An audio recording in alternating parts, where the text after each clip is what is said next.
Can you believe it? Oh my gosh, a quarter of a century. We never thought in our lives when we first started Archer's Choice. No, I mean, our plan was not to have a television show, period. No. And then for it to go a quarter of a century, that was crazy. But it's because of all your guys' supports and thank you for that. All of you guys for continuing to follow us that we've been able to keep doing this. And we have so much content. I mean, well, season 1, we had everything. Moose, bear, whitetails, you name it. All of it. I mean, so we have so much to share with you. So shall we just get going? Let's go back to the beginning and share with you the first season of Archer's Choice. 2001. Thank you guys so much. So blessed. Come on, turn around. Let's go. Let's get going. Are you ready? Because we are, and excited to bring you the most exciting, entertaining, all bow hunting TV show that you've ever seen. You know, the Archer's Choice TV show has put together a team of bow hunters who live, dream, and breathe this great sport just like you. The goals of our show are simple: to bring you with us and share the good times as well as some of the bad. But the bottom line here is to always keep it real. From down-home hunting to budget-minded adventures, we'll be there together. From calling to crawling, from stand hunting to stalking, we'll do it together. So don't touch that remote control, because here's a sneak preview of what's to come on The Archer's Choice.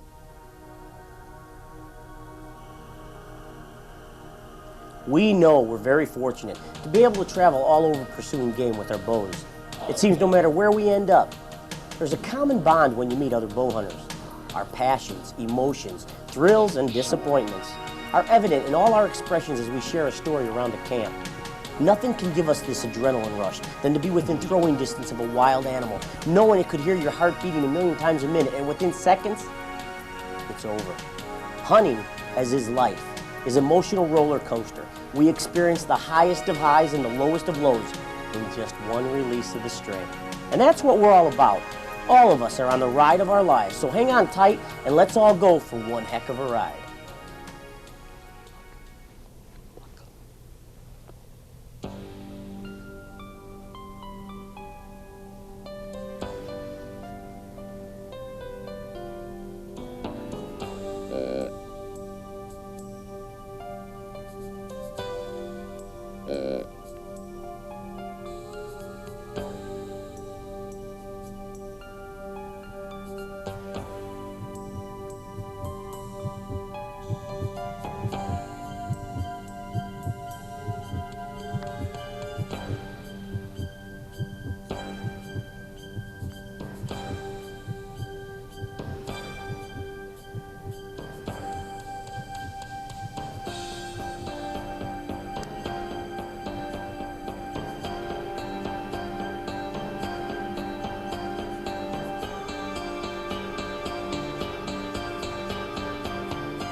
Oh man, that main beam is all busted, but what a beautiful deer.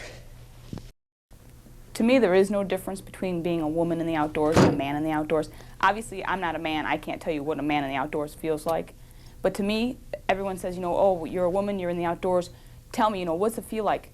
It feels like I'm out there hunting or I'm out there walking and hiking, and there's no reason why there should be a division between men and women in the outdoors. Yes, there are a lot more men in the outdoors than there are women in the outdoors. And hunting is definitely a man's sport. There's definitely not as many women hunting as there are men. But to actually put a difference that a man and a woman in the outdoors, when I'm out there, I'm just one of the other hunters. Antelope hunting to me is you're sitting in a pit blind for 13 hours a day. You have the opportunity to catch up on a lot of reading, maybe playing solitaire if you bring some cards with you.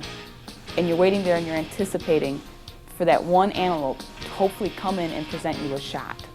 That is, it can take you all day long, which a lot of times, in fact, on my hunt in Colorado, it took us 6 days, 13 hours a day, sitting in a pit blind, sweating to death.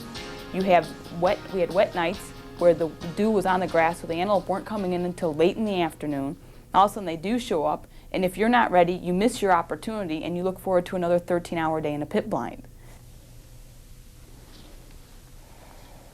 Hey, we're here at Phil Phillips' Bowhunting Adventures in Maybell, Colorado. Hopefully today we're going to be on antelope. It's the first day out. Hey, we got a little rain last night, but it doesn't seem to be too bad. There's no puddles anywhere, so it's just the moisture that's left on the grass and on the ground for the antelope to get. On the way to the blind, we saw some really good buck antelope already, so we just gotta hope they get thirsty and want to come to the water hole for us.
Oh boy, I gotta get Phil.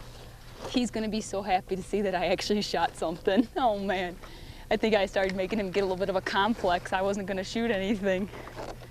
Whew. Well, my shot was 35 yards right across the water. He ran after my shot. He ran up and around here. And he looked like he's gonna run, hopefully, right up this hill and over. So let's stay on the blood trail and see what we can find.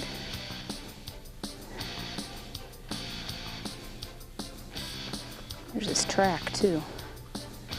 Man, look at the coyotes already got to him. We haven't even been gone like an hour. Well, congratulations. Thank you very much. It's definitely one to be proud of. Look at that. Man, I still can't believe how far he went, but maybe that's why. Maybe the coyotes pushed him a little bit. Man, thanks again. You know, it's real easy to associate these things in your mind. Elk, mule deer, whitetail deer, black bear, moose, caribou, and so on and so on. Now step back, and what if I say gemsbuck or oryx, kudu, black wildebeest, blue wildebeest, and go on, and lion, Cape buffalo, red hartebeest, and you're looking at me like, whoa, what are you, nuts? Let me tell you something. There are many opportunities out there besides North America, and Africa is probably one of the ultimate. You know, when I'm saying Africa and you're thinking, oh man, yeah, you know, need a lot of money. You don't. You know, it's very affordable, especially today. They're starting to realize that there's a lot of hungry bow hunters out there that want to go over there. So the prices have come down. Just experience sitting in a tree, what they call tree blind or tree hide. It's about the size of a condo from what we're used to. Going from a ground blind or even stalking, and you're sitting there and you see maybe 5 or 6 gemsbuck coming in.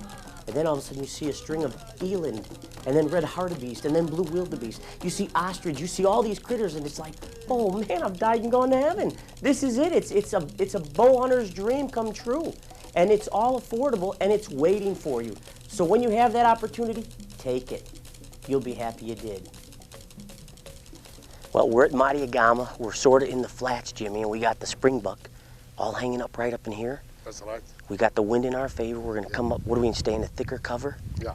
Then we're going to work our way through this cover and make use of the wind, and then we're going to sneak on the animals. Let's try it. They got good eyesight, huh? Yeah. I mean, if we had to rate it as far as like an animal, probably same as our antelope, our pronghorn. They live more in a semi-desert area. Yeah. Yeah, springbuck is, and it's also hard to see a springbuck. They rely more on their eyesight than anything else. Yeah. Well, let's try it. Okay, let's go. Okay, Ralph, there's one spring. I could just see him walking through the That's right. You see, there's one coming from the left also. Why is that he's running? It's 2 bucks. They're just They're gonna start scaling. Is this mating season now? Yeah. It can help us. What we can do, if they're distracted and start sparing, maybe that will give us also opportunity getting close to them. All right. Because then they're distracted and not as aware of what's going on around them. It can help us. We can use that in our favor. What do you think we should do then? Head towards these and then work. If this doesn't work out, because the wind's still coming across. Then we're gonna turn, yeah. We must first keep on going straight up there. Then we're going to turn because the wind is coming from this way.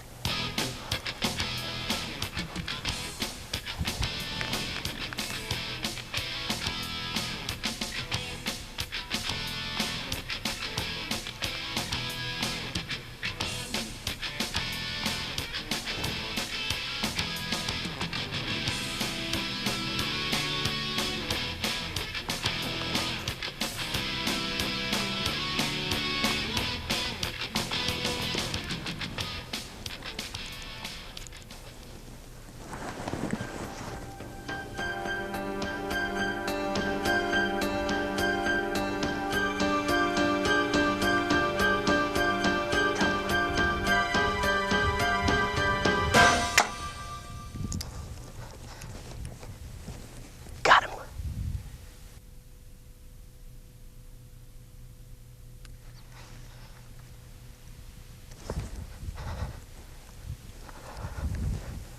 He's going down. He's going down. Whoa. That's a 45-yard shot. He come through, you saw it, it's taken all day. My heart's coming out of my chest. I got my first springbuck and he's down. Let's go check it out. There it is. Oh man. Yeah, that it is. What a beautiful animal. Wow.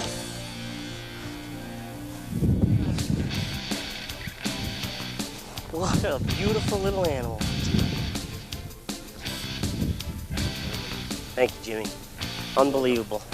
What a day, a full day of just stalking these things. You know, we're so used to sitting up in a perch somewhere in a tree stand and being able to see everything.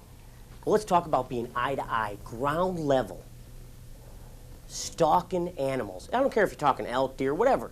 You are on the ground. You are on their yard. They know every single stitch of that area. Every advantage is against you. The only thing you've got going is that you are supposed to be the ultimate predator. Now, we headed up with Wolf Creek Outfitters, Bob Irvin, up in Alberta, Canada, and we were stalking mule deer. When you get up there and you see it, it's almost like, where are they? It's flat terrain. You're on the ground. You're literally crawling through these grasses. You peek up. You're looking around. And then all of a sudden, out of the clear blue, here's this little coulee. Here's this little valley. Never saw it from anywhere else. And here's where those deer lay. You cover so much ground doing this.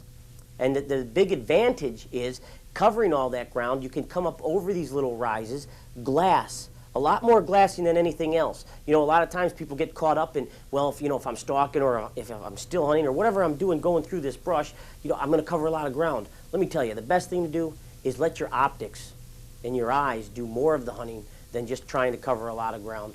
Sit there and glass and try to see what's happening. You do that more on all of your hunting adventures and you're going to be more successful.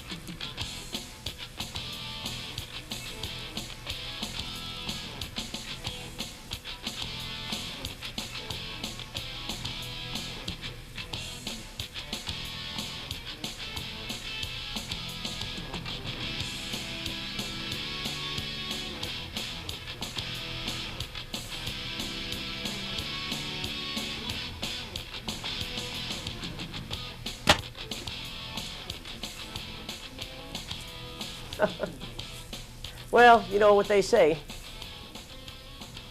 No, I don't know what they say. But missing, it's part of the game. And that's what we showed you, and that's why we want to show you that, because none of us are perfect. My dad taught me a long time ago that you get kicked off a horse, get right back on, and it's going to make you better.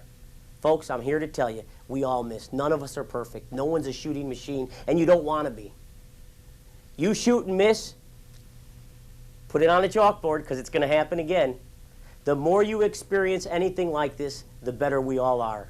We know there's many shows out there, and we personally want to thank you for sharing some time with us. Our team understands what it takes to make it all work. Lord knows none of us are perfect. We all make mistakes, and hopefully we can learn from those. God is the ultimate teacher of life and or death. And Mother Nature, she's made us the supreme predator. That's the reason why we should never be ashamed or question why we hunt. We need to stop fighting amongst ourselves, whether it's recurve, longbow, compound, whatever. We're all bow hunters. Learn to stand strong, be proud, and let everyone know your choice is the archer's choice. See you next week. This week's show, we headed south, way south, to hot, sunny South Texas, where Vicki and I set our sights on meeting one of the toughest challenges any bow hunter could face, bow hunting springtime gobblers, where we met up with Jared Peoples and he took us on the famous King Ranch. Hunting to me has always been a very special part of our life. Ever since I was a little boy, we've gone out with our family, my dad, my mom, myself, and my sister. Growing up hunting season meant, for the holidays we'd go to the family lease and either by ourselves or with other families, close families that were good friends of ours. And it was just a time to spend one-on-one quality time with everybody. You're out of the hustle and bustle of town and away from work, where you could spend all day doing whatever you want and walk around and see nature, see the birds, the animals, learn a lot of valuable lessons, I guess you'd say. Growing up, that seemed like our parents taught us a lot of things to appreciate. This past spring brought temperatures over 85 degrees, and our thoughts of deep frying a fresh gobbler quickly switched as the gobblers watched us bake in the hot Texas climate. We even tried getting aggressive with our calling, but it just didn't work on this trip. The best techniques we found were to use our whitetail tactics and patiently wait them out near some type of water source, feeders, and natural strutting areas.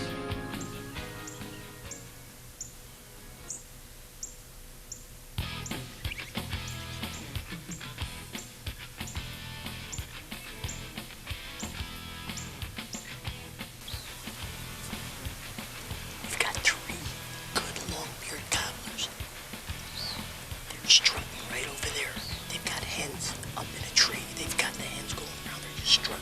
They've been, when we drove up for this afternoon hunt, they were at the water hole. We sort of screwed up. They just took off. They maybe went about maybe 80 to 100 yards away. Now they're just, once again, they're just strutting. The hens are, everything's getting back to settled in, relaxed. And it's a waiting game. And I don't know if I can handle it once again. I think it's about 150 degrees here in the blind. We have, and this is probably a good point, is when you're hunting hot weather, early fall, a lot of times you're going to be hunting hot weather. If you're in Texas, the majority of the whole fall is hot weather. Down here in the springtime when you're turkey hunting, a couple companies like this one's Whitewater, they make this mesh Realtree netted suit. I'll tell you what, this is a savior. They make them in all the patterns, hardwoods, the snow camel, the extra gray or brown. What's super about this is when you're hunting this hot weather, all you gotta do is wear a pair of shorts and maybe, just a t-shirt, not even a t-shirt, and just put this suit on. It gives you all the concealment you need, but it allows you to breathe in these hot days. Now we just gotta wait and see what these gobblers are gonna do. If the hens come, we've tried doing a little bit of clucking, a little bit of yelping. They want nothing to do with it. For years, all that we've done out here is bow hunting only. That's what our program was based upon. But what we found is we don't have as many bow hunters to take the amount of turkeys that we have out here. So from a business standpoint, it makes more sense to try and do a little more turkey hunting. So now, for the years to come, we're looking to open it up to some shotgun hunting. We've done very, very limited ones in the past, but we're going to get more into it. So we're gonna try to set up some things, some hunts, and see how it goes, and hopefully expand upon this.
It never fails when you get a bunch of bow hunters together and you start talking about different challenges with the bow and arrow.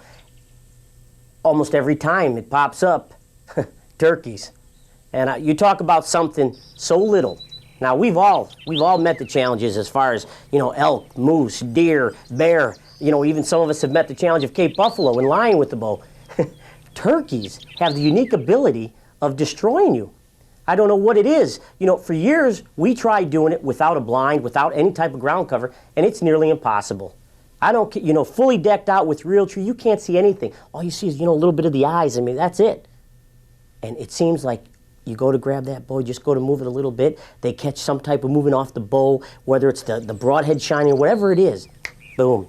They deflate you. All the confidence that you have built up with your shooting ability and everything gets destroyed when you try going, after some turkeys with a bow. But using a ground blind has definitely increased our percentage of success. Now, I'm not saying that's increased our success of taking birds home, and even but it has increased it by getting shots. Now, the other issue is hitting those little things. Even though it's 15 to 20 yards, maybe even less. What you have is a target that's really never stationary. This thing is constantly moving back and forth. The head's doing this, looking all around. I mean, if we could see, like a turkey could, and turn our head around, I'm going to tell you, we'd be the ultimate predator. But we can't. But this bird's sitting there like this, you're trying to pinpoint, and it's going like that. And I've seen some of the best shooters in the country get destroyed trying to hit a gobbler. I like hunting turkeys down in Texas because the numbers down there are just unbelievable. If you have a missed opportunity, which Ralph always has for some reason, but if you have the opportunity to shoot at a bird and you miss it, the chances of having another bird come by is real high. I mean, the chances of it is to the point where all you have to do is pick up your blind, move a little bit, set up again, do a little more calling, or set up by a water hole, and you're going to have opportunities again. It's not like up in Illinois where we live, where there's only a few birds coming out, and if you miss that opportunity, you get them all the way and you shoot and you miss. That could be it for your season. Down in Texas, you have opportunities, a few of them possibly, every day. So if you miss, then you still have that opportunity to maybe make it up and try to redeem yourself, and get another shot and maybe harvest that bird. Hunting turkeys down in Texas, you really need to be mobile. Maybe more mobile than you would in other areas. There's a lot of concept of doing running and gunning.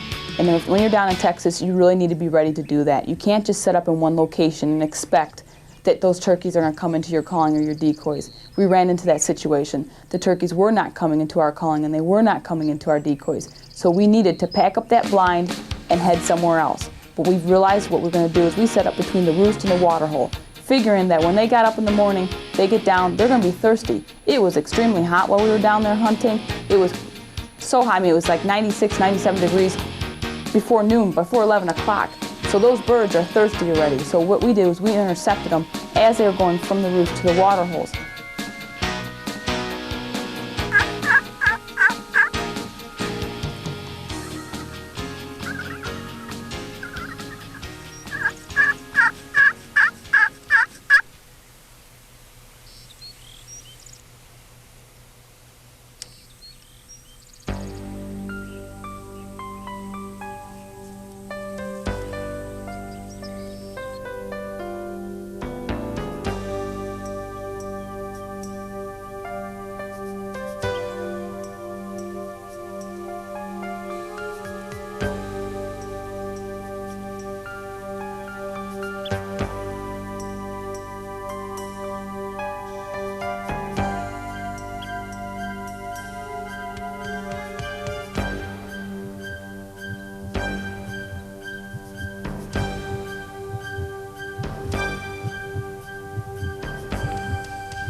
Well, I'm pretty excited. This is the second bird I've taken with my bow and second bird I got on film. Can't beat that. Right now my equipment, I'm set up with a Hoyt Havoc set at about 53 pounds, a turkey tangler. It's a new arrow that we're testing, field testing here, tipped with a gobble getter from new Archery products, and you saw what the damage it did. It went, heck, not even 30 yards. All the years that we've sort of chased gobblers with our bow and arrow, there's definitely a few tactics that has increased our odds as far as getting the shot off. Hitting them's a different story, but getting the shot off. Number one is ground blinds. Any type of blind material that can conceal your movement. Because as a bow hunter, you really have to get away with a lot of movement.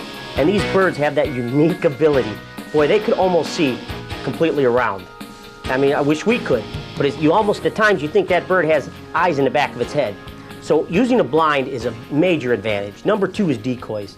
Here you are sitting making a call. These birds have the unique ability to pinpoint where that sound's coming from. They come out into that open field, they're looking right at you.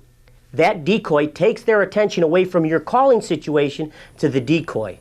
And a real good thing that we've learned, having just a stationary decoy against maybe something that moves on a decoy, whether it head bobs or it swings in the wind, no comparison. Always try to make some type of decoy have movement. And you'll see that your success as far as getting shots off on these birds will increase.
Oh, look at the bird.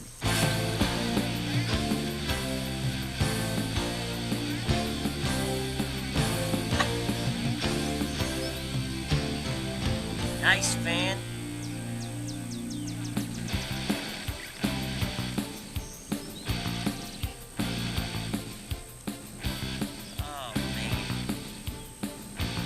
We know there's many shows out there, and we personally want to thank you for sharing some time with us. Our team understands what it takes to make it all work. Lord knows we're no brain surgeons, and everybody makes mistakes. Hopefully, we learn from those. God is the ultimate teacher in life and or death. And Mother Nature, she's made us her supreme predator. That's the reason why we should never be ashamed or question why we hunt. We have to stop fighting amongst ourselves. Whether it's recurve, longbow, compound, we're all bow hunters. Stand strong and be proud, and let everybody know your choice. It's the Archer's Choice. See you next week. This week's show on the Archer's Choice, once again, we packed up the team and we headed way north, up to high-level Alberta, Canada, with our host, Wolf Creek Outfitters, Bob Irvin, where we ran into some unbelievable bear hunting. You know, up in Alberta is one of the provinces that you can legally bait bears, and baiting situation in the springtime is probably one of the ultimate situations for bow hunting. And that's where we're heading. We're bearing down on big bears in Alberta.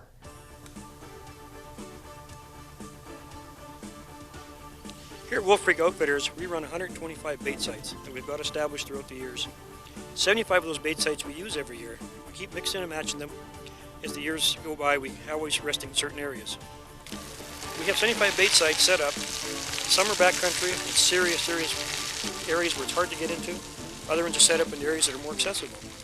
Guaranteed that no matter how bad the weather gets, or how bad the situation becomes for back trails, we can always get you to active baits. You won't lose any days to bad weather like you would in some other camps. You know, there's been a lot discussed lately about bear hunting and the future of bear hunting. We all know that different states and provinces have shut down bear hunting in certain places because of the so-called ethics and morals of it, and all it is just pandering to the antis. They'll shut down anything if released to hunting if they can. Baiting bears is an honorable sport. It's the most ethical way, I think, of taking bears, particularly in the springtime. A lot is said about bears, sows being taken and orphaning cubs. When you're hunting baits and you do it the proper way, it'll never happen. A bear come into a bait, you got all the time in the world to check that bear out, make sure it doesn't have cubs with it. A sow with cubs will generally bring in the cubs to the bait with her, and if she doesn't, you've got all the time in the world to make sure she doesn't go back and bring cubs in. Bait really is the best way to hunt those bears in those situations, and if you're considering a bear hunt and you're worried about that issue about, well, will sows be taken and cubs orphaned, it just doesn't happen. It's not something that you got to be concerned about on a bait hunt. If you are considering a bear hunt, you're going to hunt one of North America's greatest game animals, in my opinion.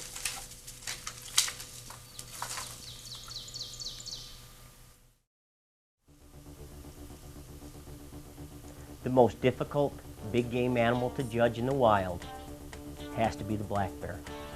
You know, there's been so much written about it. Let's cut to the chase. Now, first and foremost, a big dominant bear will come into that bait site almost on a slow walk, waddling. You'll see the body structure going back and forth. When you start seeing the ears and they look way far back on the head and they even look smaller, and you're looking at that long, extended, big head, and if you see that crease up on that forehead, whew, he's telling you he's got some age. Another good thing to tell on a big bear is when they come to the barrel, to your bait side, is past that second ring on a 55-gallon drum on up. You're talking about a mature bear. Now when that bear is standing on all fours and the back goes over that barrel, he's a shooter. A young bear is going to come in, he's going to be prancing, almost like seeing, you know, a kid in the mall. He's just walking around, bopping. Well, the little bear comes in, grabs a piece of bait, runs off. He's telling you that's not his bait. There's a more dominant bear in that area, and that's coming to that bait site. He's going to come in, grab some freebies, go out, lay down, make sure it's clear, go back again. So remember, when that bear comes in and he's at a slow gait, you see that crease on the head, or if you even see that the ears are far back and they're looking real small, he's a shooter. You know, this hunt up there with Wolf Creek Outfitters, we had a great camp, and our team bowhunters surely did have some great adventures. We had Jeff Fry, who had probably some of the most unbelievable experiences getting in a tree stand up there. Chad Crail. You know, Chad's taken a lot of big deer with his bow, but, well, we'll let you be the judge of what happens on that hunt.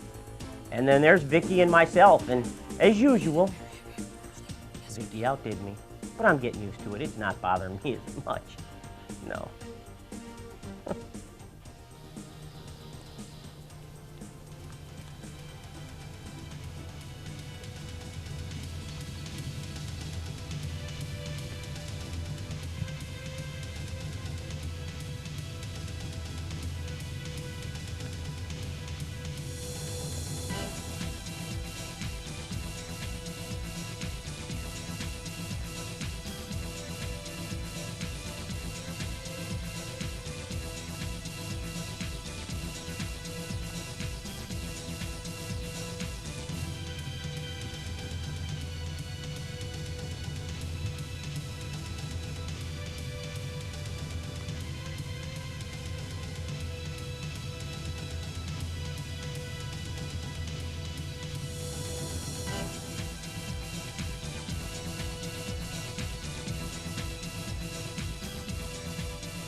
That big bear's gonna come back.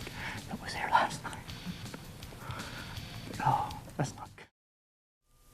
give you a few tips if you're interested in hunting a bear up here in the Northwoods. The biggest thing that you should realize before you book a hunt is to sit down and figure out your expectations for your bear hunt. The number one thing for an outfitter is to have hunters coming that are looking for a service that he provides. If you're looking for a spot and stalk hunt, you want to look for an area that provides that opportunity. Looking for a bait hunt, you're going to look for a place where they offer good opportunities to bait bears. Also, if you're looking for a good bow hunt, you want to get an outfitter that either specializes in bow hunting or appreciates the sport and gives you the best chance to take a bear with a bow. If you're a rifle hunter, then that's a little different. You want to pick out an outfitter that's going to provide the service that you're looking for. So number one thing is manage your expectations and try and book a hunt under what you are looking for. We had a bear here early yesterday. Man, the guide on this bait run here, he came in to bait it yesterday. When he came in, there was a bear in the bait. It walked off he said about 60 yards or so. But he decided it's best not to come in because he was by himself, and they usually have two people coming in, one with the gun, one with the bait, just in case there's a problem, a confrontation. We came back in today. We set up when he came in to bait. We had another gentleman with us with a gun also, just in case. The bait site was cleaned, lid cleaned. So what we're doing, it's about 12 o'clock in the afternoon. We usually don't go out till about 4 o'clock. So what we're hoping for is maybe the bear will come in, he'll hear the truck driving off, and maybe the bear will think it's time to eat.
You know, when we talk about springtime, all of us get excited, you know, whether it's turkey, whether it's bear. And being in Canada in the springtime is an awesome experience. Everything, it's all fresh growth. The woods are coming to life. And when you're sitting there and you experience all this. You see the moose, and none of them have their antlers, and they're coming through, and it's just everything about the spring up in Canada is beautiful. The other thing you have to remember is being in Canada in the springtime, you can literally be faced with any weather condition that you can imagine. We've been in there in snowstorms, sleet, rain, high winds, hot, sunny days.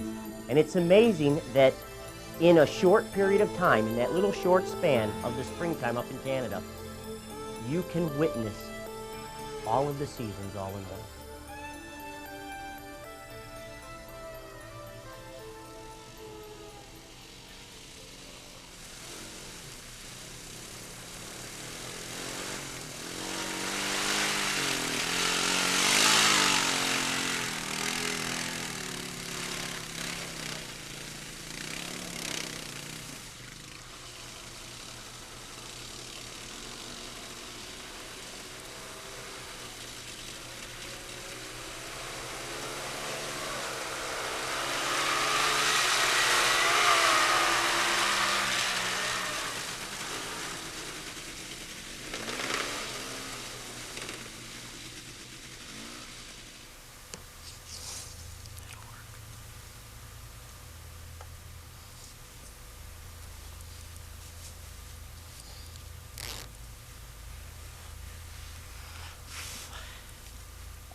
Just happened is we were walking into this bait and we spooked a good bear off it. You could hear Ty's package just walked in. We didn't even have time to set nothing up. We just climbed in the stand and we're gonna see what happens. We gotta be quiet.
Was that something or what?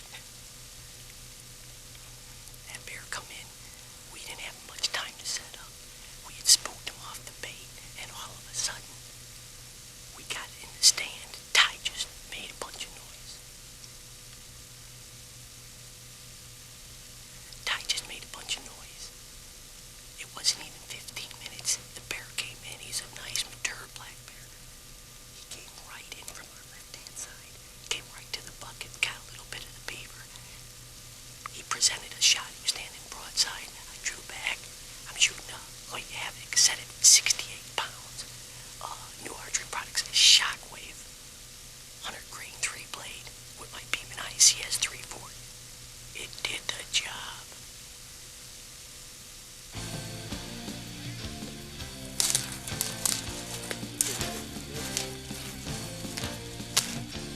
Is that a bear or what? Huh? Yeah, that's a really nice bear. Good boar, huh? Yep. He went what? 20 yards? If that.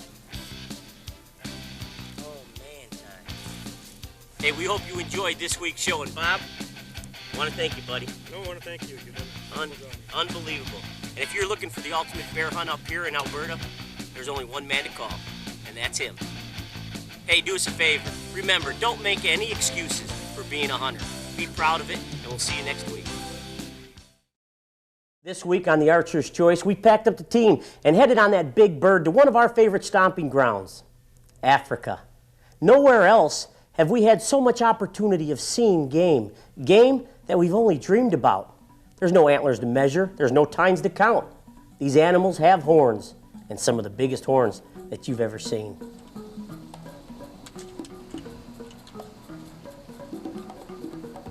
Our team has been very fortunate to be able to travel to Africa a whole bunch of times, and through all these travels, we have found our second home and family. That's Madiagama Safaris, Jimmy, Linda, Jacques, and Yenel and Telehard. I mean, we've become almost like our own little tribe there. Over there at Madiagama, they're near the Botswana border, which is a semi-desert, near the Kalahari Desert, a semi-desert terrain, which almost like South Texas, so if you've ever been there, you know, some brush, heavy brush, real thick brush, but then you have all this sand. Now the sand doesn't allow really any water reservoirs to stay there. So we are bow hunting around or near man-made water structures. And the hunting there is incredible.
Much of your hunting over at Madiagama, and you know, to other places over in South Africa, you're going to be in either ground blinds or tree hides, or tree blinds, what they call them. Now, we're so used to sitting up in a little small perched platform.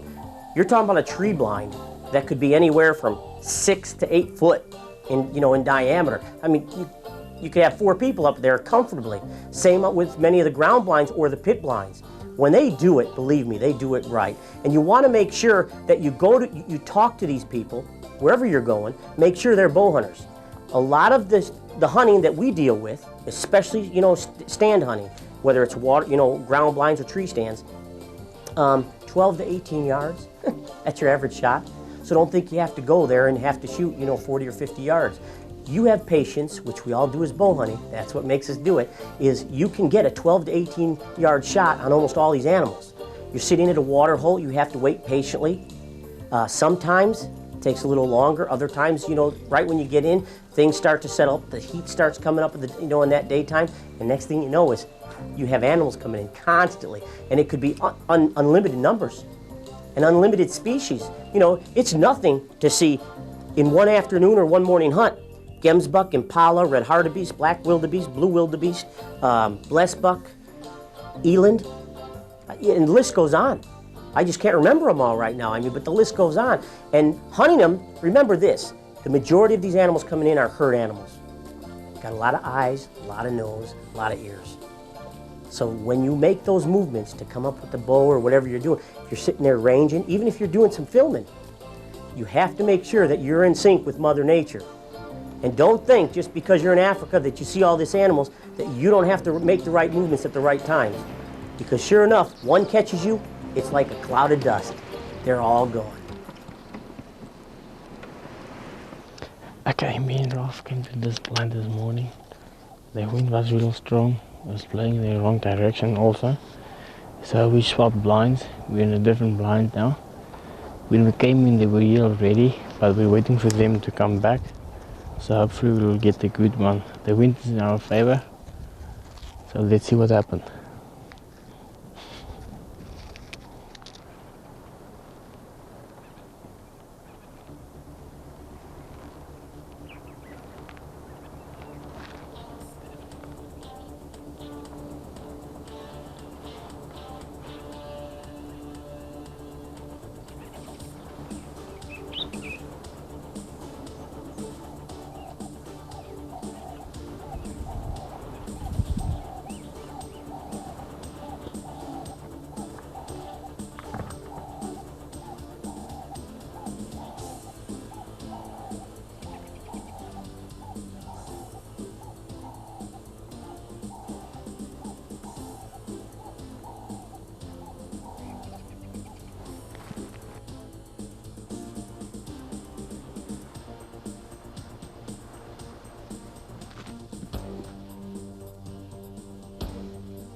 I think I see him.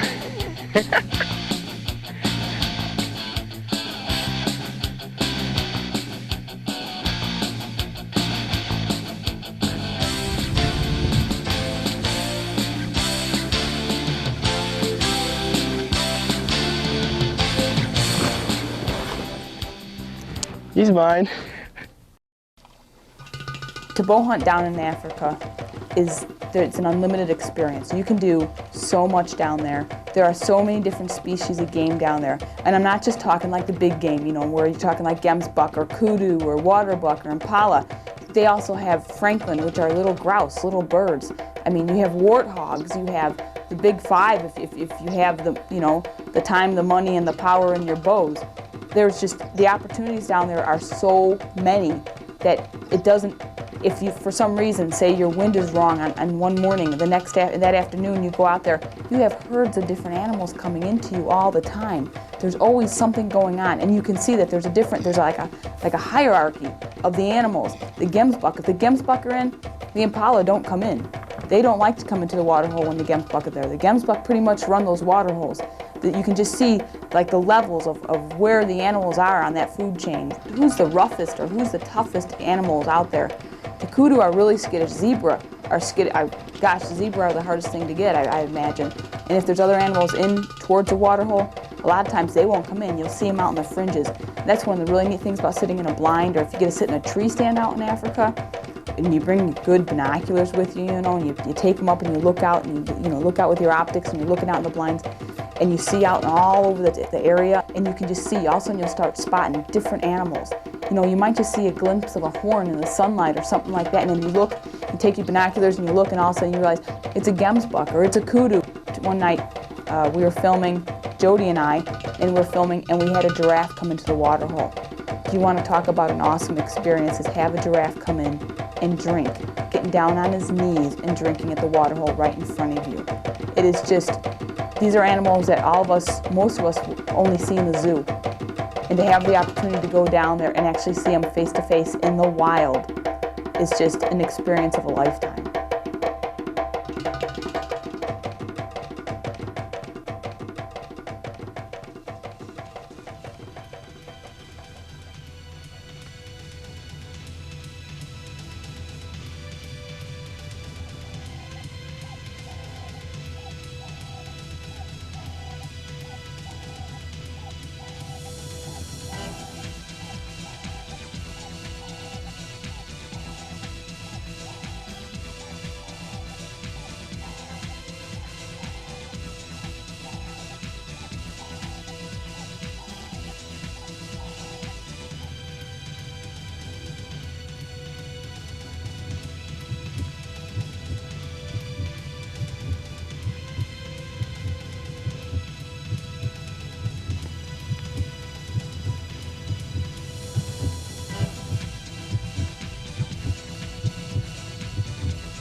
Stood here a while. This is where he was going up and down. You can see this is where he stood. For quite a while he was kind of wobbling. And then there he is. Let's just kind of make sure he's down. Oh boy, look at that. Oh, is he beautiful. You know, it's real easy to associate these things in your mind. Elk, mule deer, whitetail deer, black bear, moose, caribou, and so on and so on.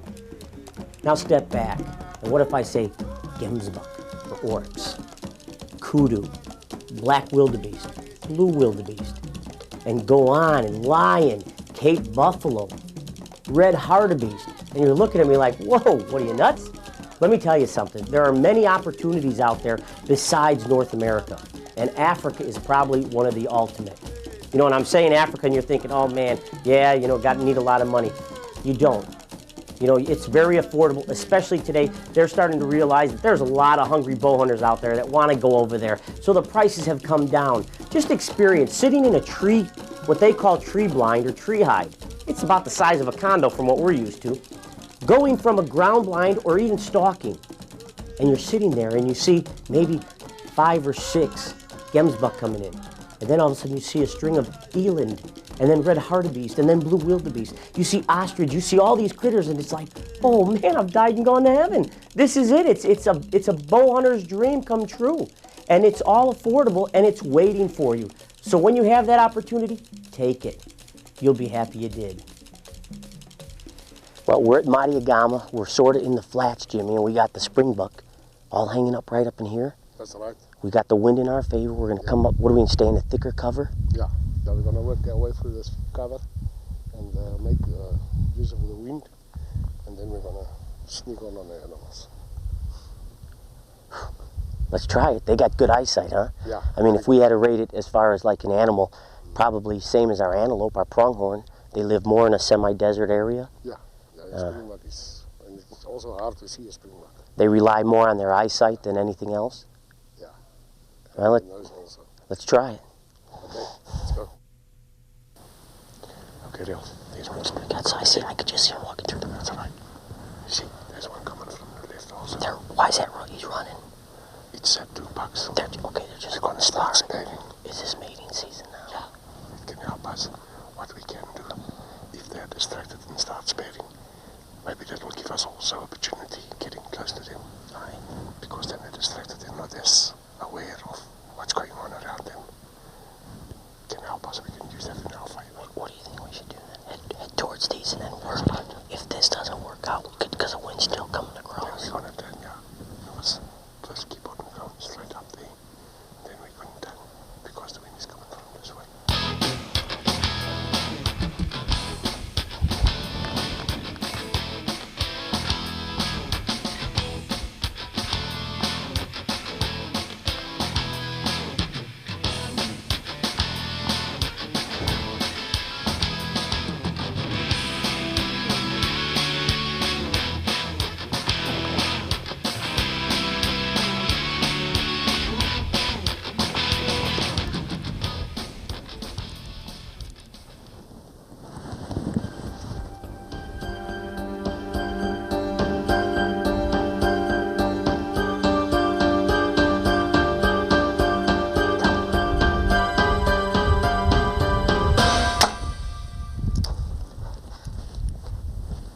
Got him.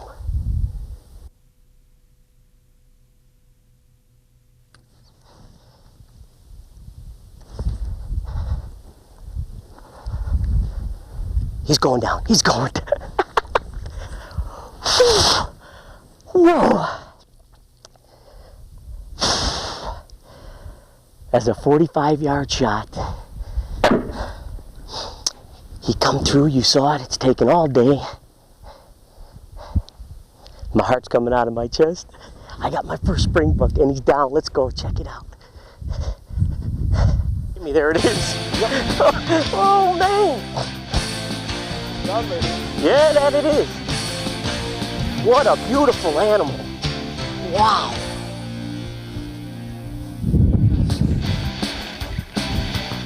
What a beautiful little animal. Thank you, Jimmy. Unbelievable. What a day, a full day of just stalking these things. We know there's many shows out there, and we personally want to thank you for sharing some time with us. Our team understands what it takes to make it all work. Lord knows we're not perfect, and we all make mistakes, and hopefully we can learn from those. God is the ultimate teacher in life and or death. And Mother Nature, she's made us one of her supreme predators. And that's why we should never be ashamed or question why we hunt. We all need to stick together. Whether it's compound, recurve, or longbow, we're all bow hunters. We need to learn to stand strong and be proud and let everyone know your choice is the archer's choice. See you next week. Oh, you remember that? Listen, if you like this video and all the other series, do us a favor. Like, comment, and subscribe. Yeah. That's what you need to do. And if you really feel excited about it, if you hit that little bell, you're going to be notified every time that a new marathon comes up. Subscribe. What else? I'm still taking care of them. 25 years later, I still have to tell them what to do. Like. Comment. And subscribe. Yes. Oh, come on, comment. So comment. Okay, come on. Let's watch more. Don't go away, because this week's show, we're taking you up to Saskatchewan, Canada, with David Fountain's Whitetails Only and Bears Too. And check out how our team bow hunters do with their bow and arrow on big bears. Big game hunting in North America and the world over is largely supported by hunters' dollars and is truly a renewable resource. To give an example, with some of your anti-hunting organizations, and in particular Greenpeace, just out of their New York office, they have a budget in the neighborhood of $25 million, and not a single red cent goes on the hill for any kind of habitat enhancement, and actually goes to anti-hunting and gun lobbies that are trying to take the privilege away. But this is truly a renewable resource, and it's a natural resource that, maintained properly, will be held in perpetuity for everyone. And it's supported by hunter dollars and the efforts of hunters and the tag money and the resource.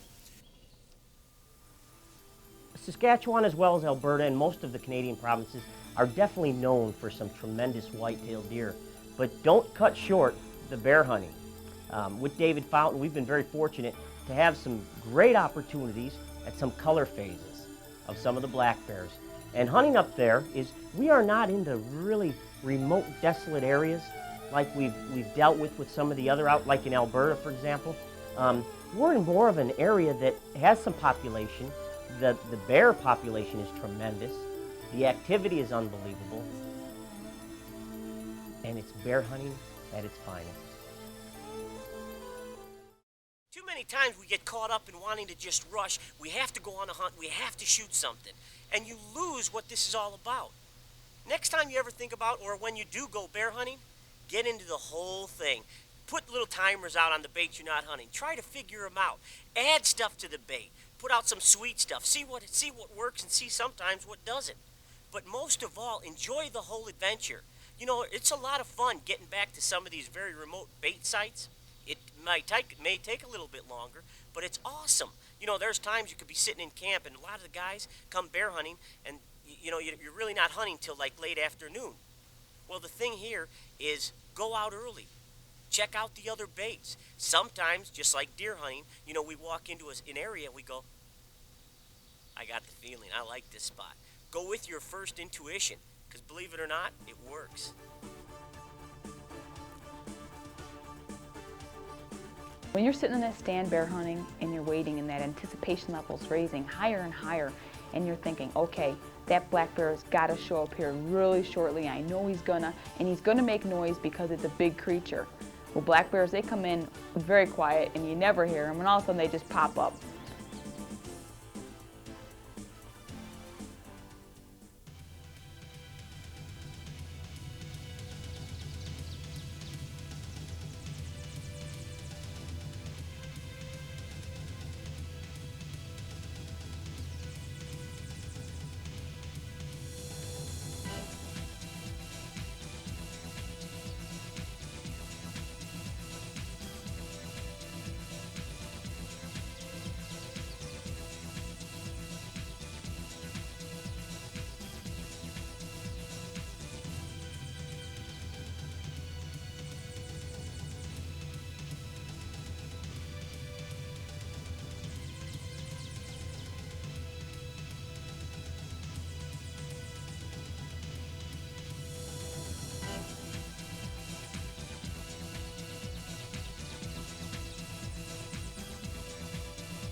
One of the most asked questions is, how do you choose an outfitter, Ralph, Vic? I mean, and all us team bow hunters, how do you choose the right outfitter?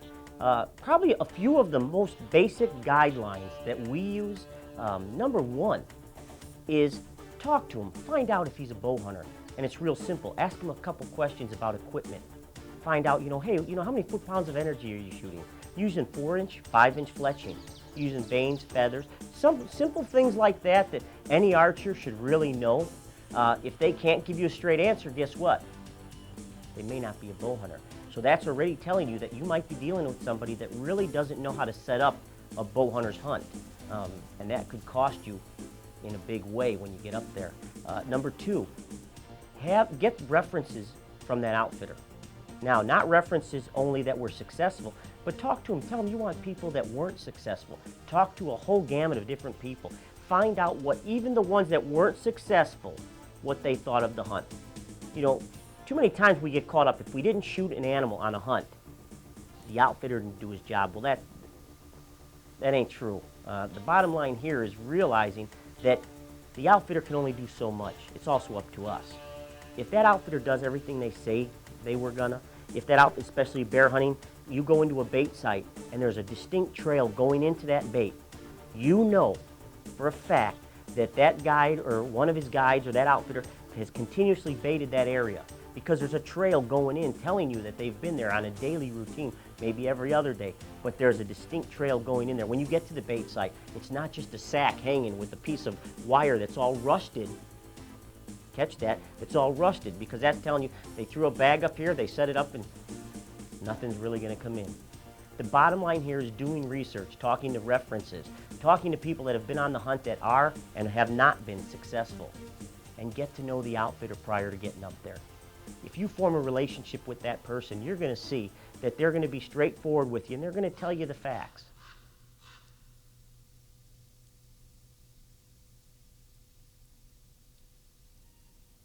For many of you who are thinking about going bear hunting, listen, you don't have to rush out and buy a new bow and a whole new setup. You might want to tell your wife about that, but really you don't need it. Anything that you've basically used for your white-tailed deer back home is more than sufficient. 50, 55 pounds on up, understanding kinetic energy. You know, a bow setup that's carrying in the energy, kinetic energy of about 40 foot-pounds on up is more than enough. We've taken bears with shock waves, Spitfires, 1.5-inch cutting diameter mechanical broadhead, and Vicki with low foot-pounds of energy, 42 to 43 foot-pounds of energy, has had excellent results. So don't get carried away thinking, oh, I'm going on a bear hunt, you know, I need a whole new bow, because you really don't need it. Your basic white-tailed deer setup is going to do everything you need.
in Saskatchewan, Canada, hunting with David Fountain, Whitetails only camp, and believe me, it's not just whitetails.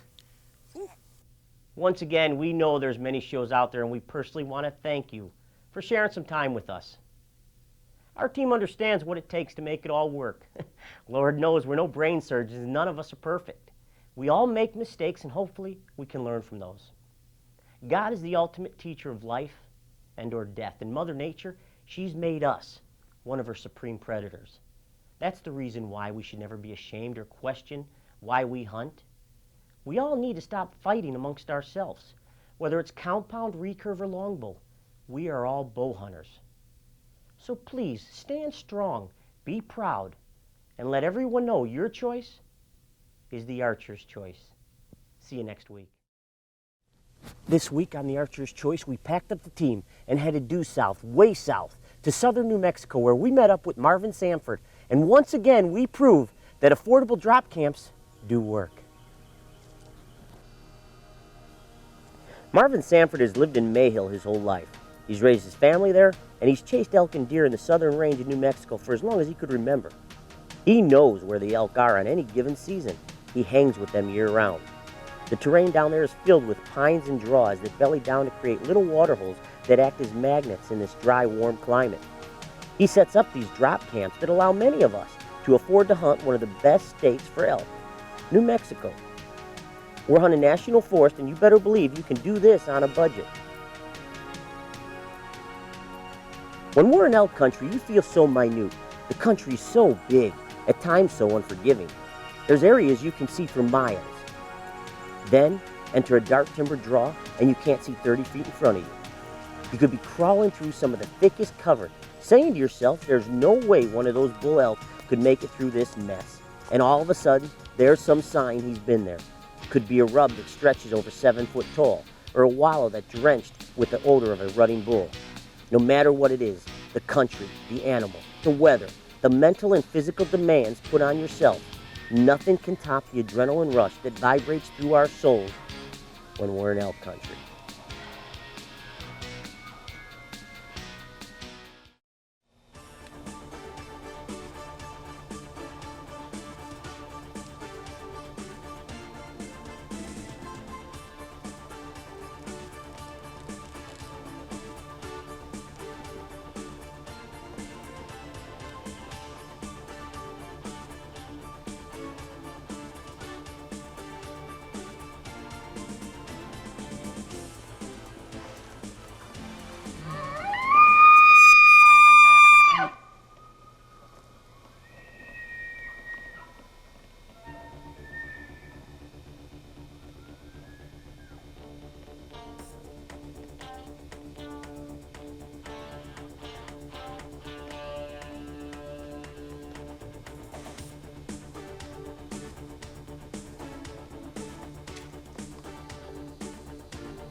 First of all, let's clear the air by saying you don't have to know how to bugle to be successful. The bulls are not walking around looking for a fight. They want to find some girls and get down to business. So learn to do cow calls and calf cries. Using a tube, you can learn to make just the bellowing grunts of a bull. Too many times I've seen hunters who sound bigger and badder than any bull in the timber go home empty-handed. You can intimidate a bull. For example, here's a bull. He's got 4 or 5 cows with him, and he's not the biggest guy around, but he sure would be good in the freezer and look super on the wall. And all of a sudden you creep within 100 yards or so of him and his harem. You let out this awesome bugle that sounds like you're the biggest bull around. What do you think he's gonna do? Come running over to kick your butt? Mm-mm. Or start hooking his girls and taking them away from a bull he thinks can kick his? What if we would go in there and sound like another few cows and calves? This would tell them, hey, here we are, big fella. You want some more? Come and get us. We truly believe it's better to raise their curiosity than to challenge them. Now, we are not saying bugling doesn't work. It does. But if you only got it once a year, what would you rather do, fight or get lucky?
Okay, we're going elk hunting.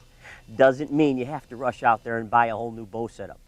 Our average whitetail deer setup will do just fine. Remember, you're talking about an animal with a lot bigger bone structure, bigger animal, but you still 55, 60-pound range. Even some of the bows, really the majority of the bows today are so much more efficient than years ago that you don't need to be shooting 80 and 90 pounds. By no way, shape, or form. It is more important to be able to put that shot where you need it to be. And if you have to struggle at 65 or 70 pounds on flat ground like us flatlanders, and you get up in those mountains, you're running the ridges, you're out of breath, your heart's coming out of your chest, sometimes you're at a different angle that you have to draw, make sure that however you train, that you can draw that bow in any position whatsoever, and then you'll be ready for your elk hunt. You know, one of the things we love about elk hunting is it's like whitetail deer. It's very mentally demanding, but it's so physical. You know, from hiking, crawling, spotting, stalking, you name it. There's nothing like it. You get to a point where, let's say it's almost done, the day's over, and you're heading back to camp. You're not thinking about, ooh, what's for dinner? You're just wanting to say, you know, I can't wait to get in that shower, take a scent-free shower, and climb in that sleeping bag and dream about the next day elk hunting. You know, to get prepared for it physically as well as mentally is, you know, start hiking months in advance.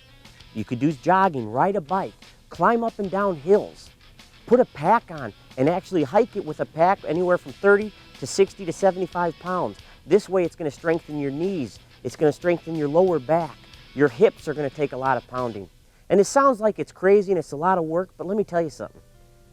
You put forth the effort, you'll receive the reward.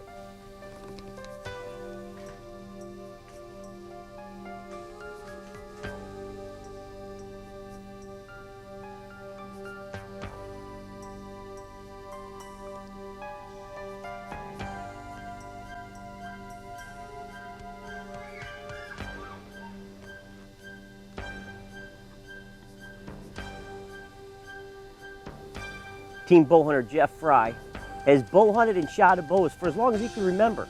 From IBO championships to indoor tournaments, he's done it all.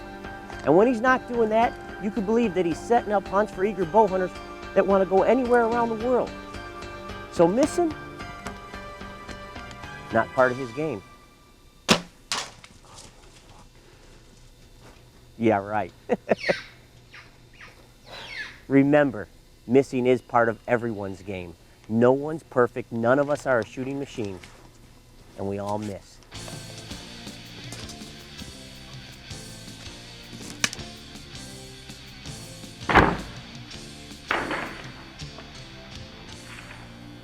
Shooting, it's a mental game. You know, once your mind is made up and you're gonna make that shot, don't deviate it one iota. Here's how many times, for example, can you relate to this one? That deer's coming down the trail, or that elk's coming in that shooting lane. Man, we're all pumped up. We know the yardage, everything's perfect, but there's that little sapling or that little branch that we saw. And no, okay, I can shoot around it. Well, on our last millisecond, our last thought is not keeping that pin on the animal. It's, I gotta watch that branch.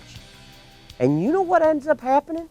Remember this, do not think about anything else but keeping that pin on that target. Been there, done that.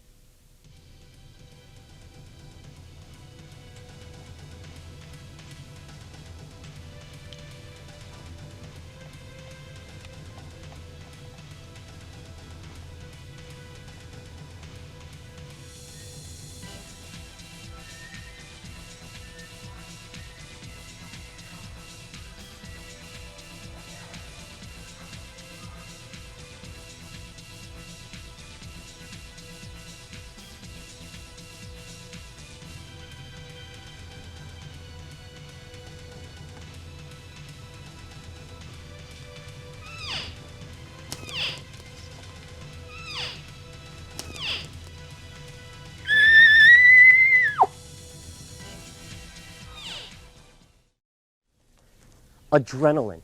your heart's coming out of your chest. There's times that you think that elk can hear your heartbeat. Lo and behold, you think it's coming out and it's left you. But the thing is, especially that drives us for this elk, is you're talking about an animal that's minimum 600 pounds. You've made a call that either has challenged him or it sounds like a girl and she wants him. He's coming in to look for you.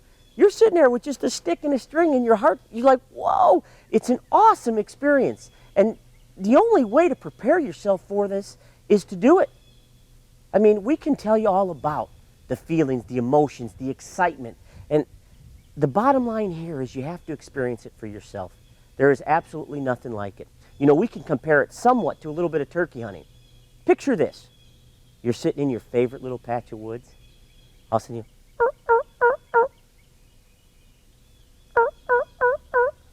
and what happens? Doesn't you get all excited, you're pumped up and everything else. Now, add about 725 pounds on that critter. Have him coming in, instead of gobbling, he's bugling. And he's coming to look for you. And all you got is something like this. You can't touch it. It's awesome. And remember, even if sometimes you may pull in some small elk, cows and calves will come in. Every experience that you gain when you're hunting the elk and you call them in, that makes it for a successful trip.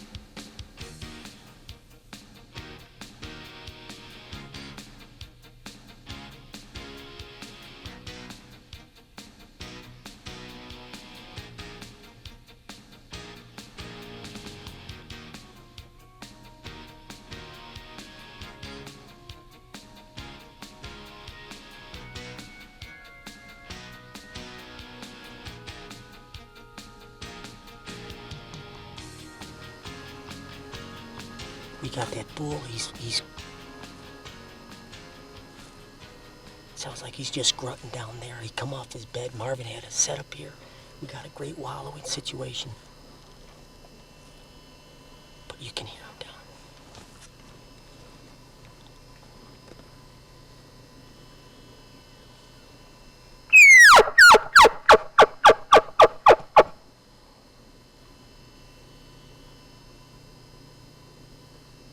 Randy, here he comes, here he comes.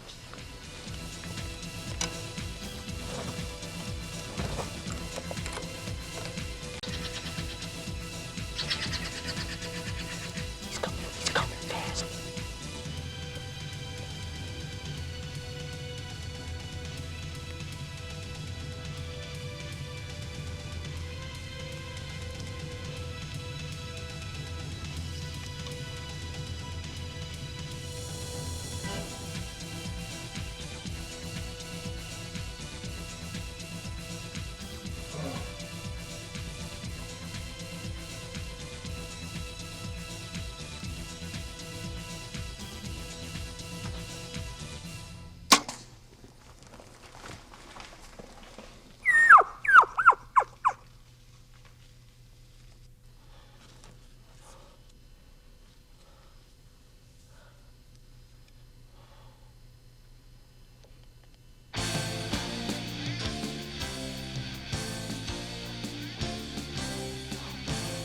Unbelievable, Marvin. We're down here hunting with Marvin Sanford and Raymond. We can't forget Raymond. And Rio Pinesco Outfitters down in southern New Mexico.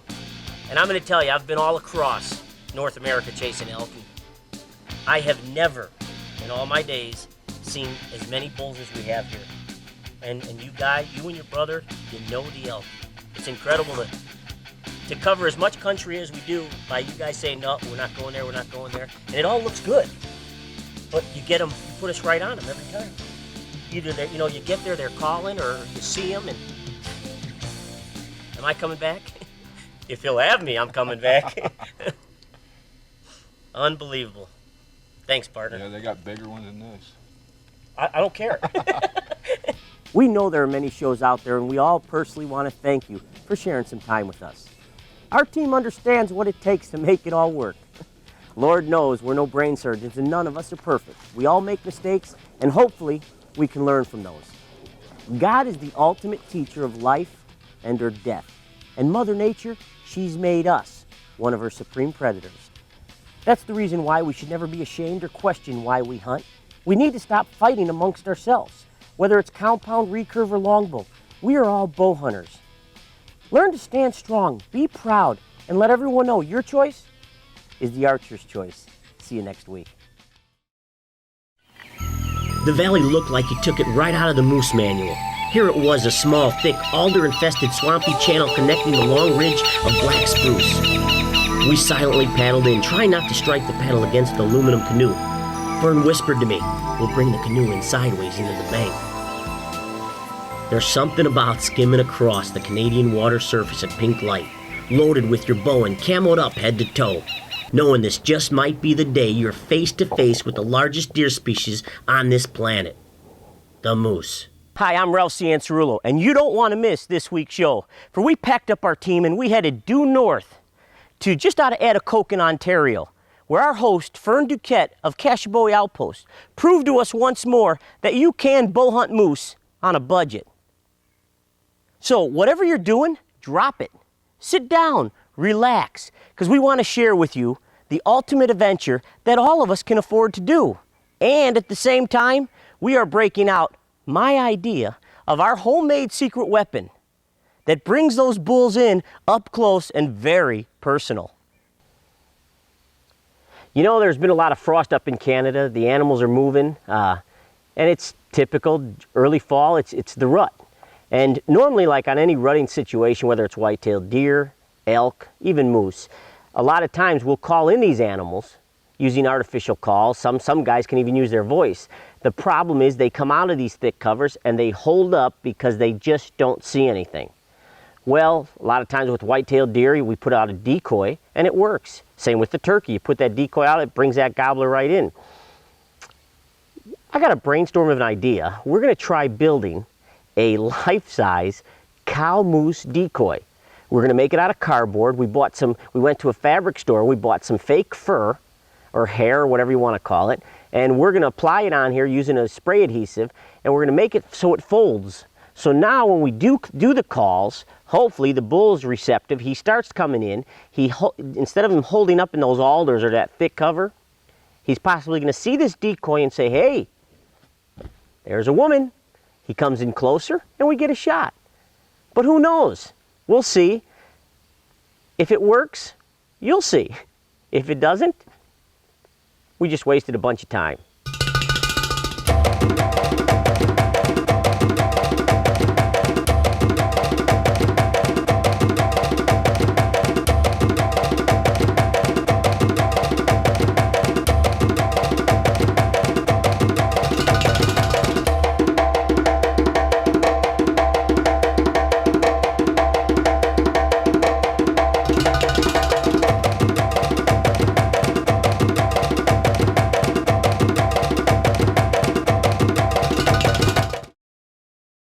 Hey, we're up here, we're unloading, getting ready to go on the float plane at Cashbowie Outpost Outfitters.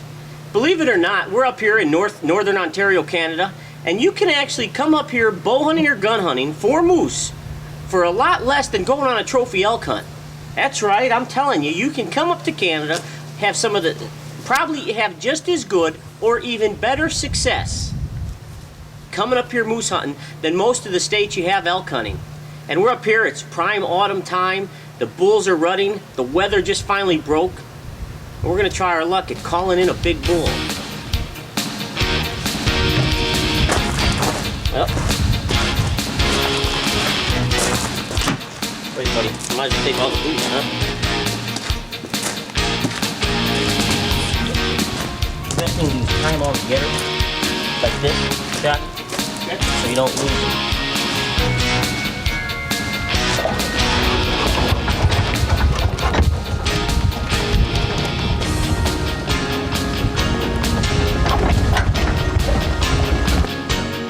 Okay, Don, now this scares me. When you get in a plane and you see duct tape. That's 100-mile-an-hour tape. Oh, okay, then we're safe. In Canada, there are many great hunting areas accessible by vehicle. But to get deep into the remote wilderness, there's only one way: the bush plane. The northern bush is littered with deep, cold lakes left behind by the huge ice fields that chiseled them out millions of years ago. And these lakes are known to harbor some of the best fishing in all North America. So I don't need to worry. There are plenty of water runways to land this float plane. Not only are these great places to land planes, but the lakes and thick swampy alders that surround them act as magnets that draw in the moose. The available vegetation around these water systems are common food choices for these large herbivores, from the water plants to the leaves and small branches of trees and shrubs, also known as browse. So these browse zones should be targeted areas when looking for moose, and that's exactly what Vicki and our outfitter Fern did on this afternoon hunt. Fern had a good feeling about this spot, so we convinced him to bring his bow too, and a good thing we did. Check out this hunt from Vicki and her cameraman's point of view. The wind was really giving her a bad rap. If it wasn't swirling, that bull probably would have walked right over her, but instead, the bull scented something and headed right over to Fern's calling and our crazy decoy.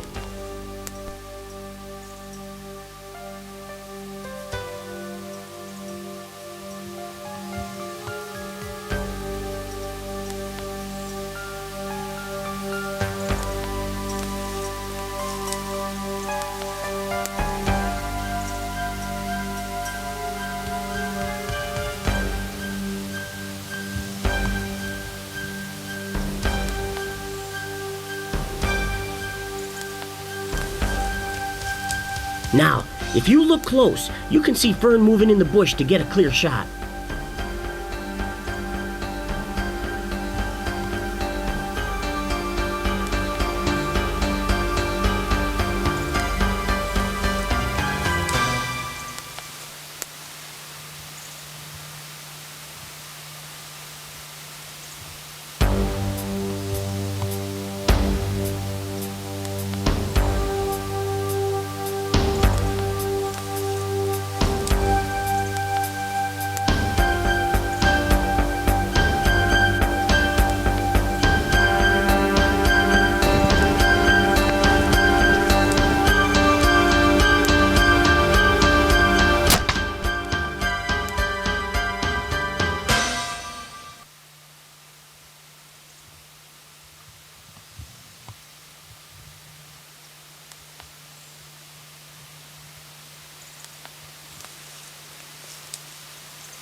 While those guys were having some luck, I too was having a bit of luck myself. The problem was, it was bad.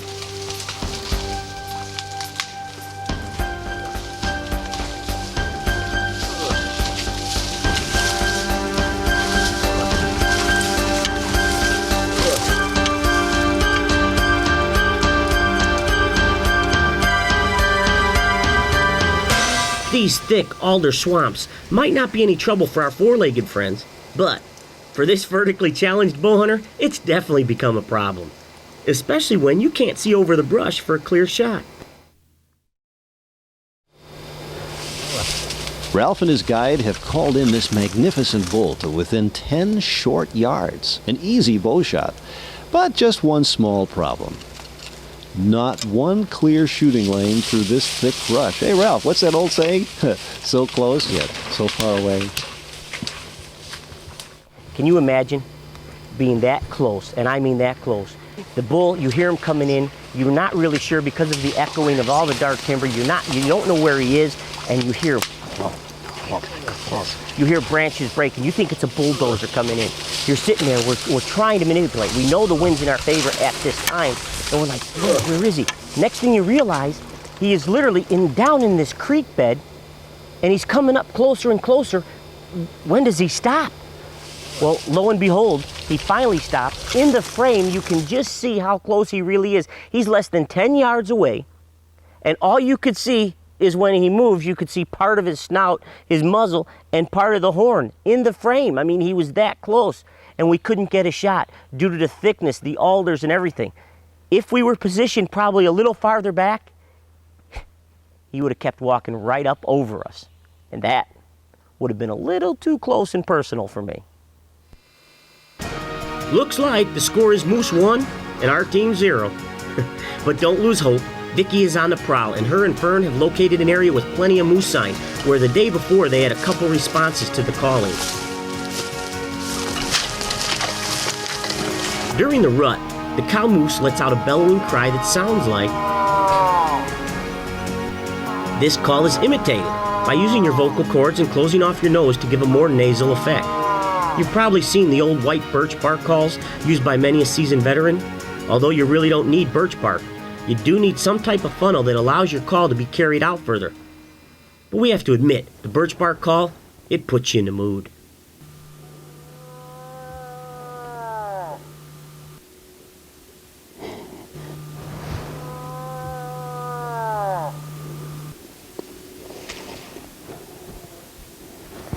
You still got him.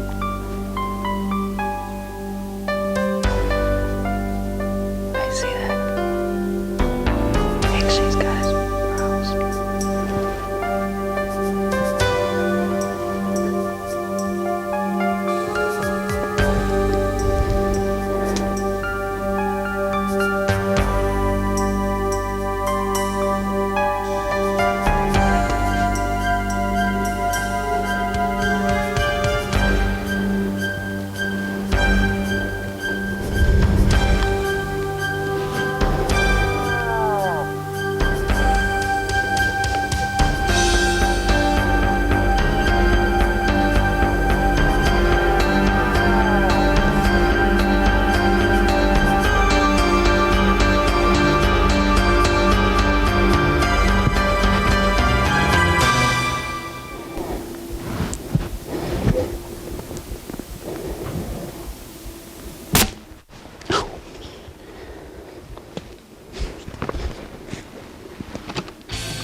Mound right there, where that tree is sticking out, is 26. He was beyond that, and I was like, that's okay.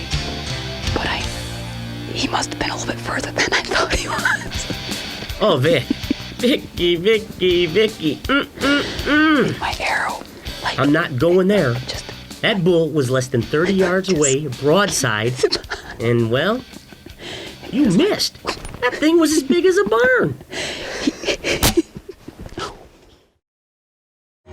Just imagine, being in the middle of the vast Canadian wilderness, unlimited waterways connecting miles of swampy, boggy terrain, and no sign of another person for miles. It's you, your bow and arrow, and an indescribable feeling of anticipation of seeing a wild moose come into your calling. You're standing in knee-high water. You're surrounded by black spruce.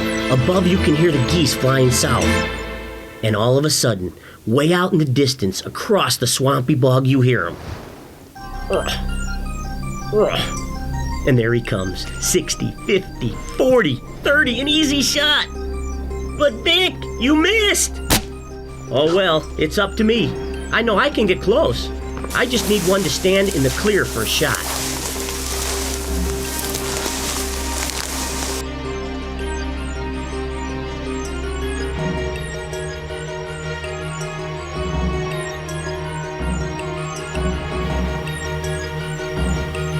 You never know for sure what response you'll get from the bull when he comes in. Quite often, you're going to hear the grunt from the bull, and that'll be a sound like a They may do that every step. They might do it once. That'd be a younger animal. An older one, sound quite a bit deeper. It might be more like a But don't get discouraged if you don't hear that. There are times you might just hear the antler hitting a tree. You might sneak in. You might just look up and there he is. When you do the cow call, calling the bull, what makes it easy is make an sound and make it a nasally sound. And it might help by pinching your nose. Make that sound by going You might make it a little bit shaky too by shaking your hands or shaking the horn. When it's real calm, you can usually hear them coming in for quite some time. But the key to moose hunting and being successful is don't get discouraged. There'll be a lot of times you're going to sit out, nothing's happening. The bulls are hearing it. When they're ready, they'll come in. Keep at it. It's never over till you're on your way home.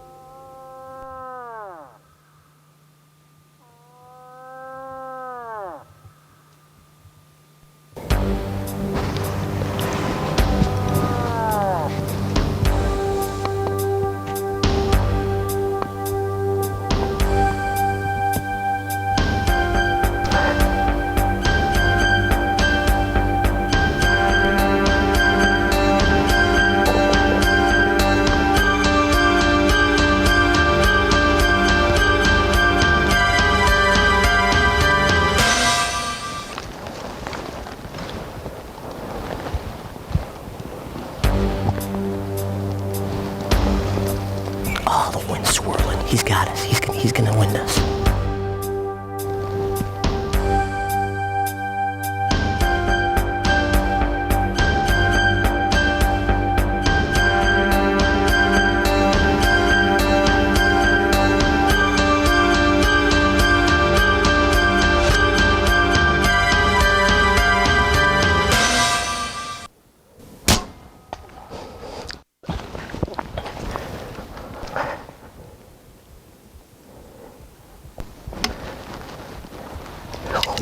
That bull came all the way in to Shania, our decoy. Fern was calling. He came over here. He stood over there. I couldn't get a shot. He was like 60 yards. He started to run. I hit him. I held the hair high, released. I'm shooting a Hoyt Magnatech set at 65 pounds, beaming ICS hunter with the new Shockwave 100 grain 3-blade. You saw the penetration. It was right there. So we saw, look at this. How far did he go? After the shot, he didn't go. And there's Shania. The decoy worked. We were watching, and he started to come. He came out of here. We saw you signal because we heard the branch snap. And then all of a sudden, I said, you know, I was looking with the binoculars. There he is. So he come walking out. I was worried because I felt our scent was coming out this way, and all he did was see that decoy and just come grunting and grunting. Oh man, what a gorgeous animal. Well, hey, I got lucky. Look at this bull. Holy Toledo. Nice one, Ralph. Couldn't have done it without you. Thanks a lot. Oh, unbelievable. Made a lot of noise, eh? Man, he was grunting, he was thrashing, he was doing everything. I mean, he come right to your call, and Shania, our decoy that we all made, and I mean, all his attentions were to that. What got us nervous is the way we all set up is, you know, we're here, you're here with the decoy, hopefully that he's gonna come up and hug that brush. Instead, he came out over here, and he was downwind without a shadow of a doubt. The wind was blowing from us to him before he even got to the decoy.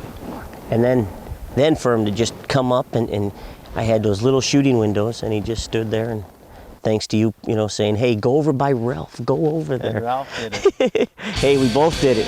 Thanks, buddy. Thanks a lot. Hey, listen, if you're looking for one heck of an exciting adventure, and I mean, to come up here moose hunting with Fern and the Cachabouie Outpost, I mean, you're talking about a complete wilderness adventure, and you could do it for a lot less than any elk hunt that you ever thought about going on. So give them a call and check this out, because it's pretty awesome. This week on the Archer's Choice, you do not want to touch that remote control, because we set our sights on going after the most sought after big game animal on this planet, the white-tailed deer.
You know, talking about real deer hunting, is this a real whitetail? You betcha. Is that a trophy buck? Darn right it is.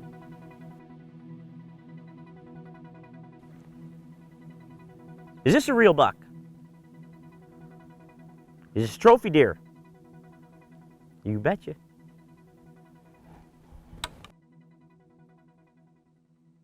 Is this a real buck? You betcha. Is that a trophy deer? Yes, it is. Now let's talk about real whitetail deer. Did you know the average buck taken in North America with a bow and arrow? It's not one. It's not the second one. It's not even the third. It's this. That's right. That's about the average size buck taken with a bow and arrow in North America. Is that a trophy? You betcha it is. See, today we're so caught up in the big stuff that we forget that the average person out there may not even see one. If you don't have an area that holds a buck of that caliber, will you ever shoot one? I doubt it. So remember, don't be getting down on yourself if you're not taking something like this home if you don't have this in your area. In reality, if you take a deer with your bow, you did your job. Hey, we're hunting a farm right here that they're having a major problem with deer. The farmer asked us to come in and see if we could help him out. He wants us to shoot any deer. Anything that comes through, he wants, if it presents us a shot, he wants us to try for it. And we've got some activity coming in. There, here comes another one. Hold on.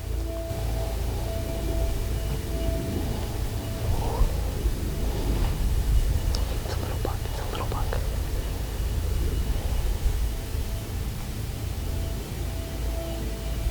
He's coming right down the corner.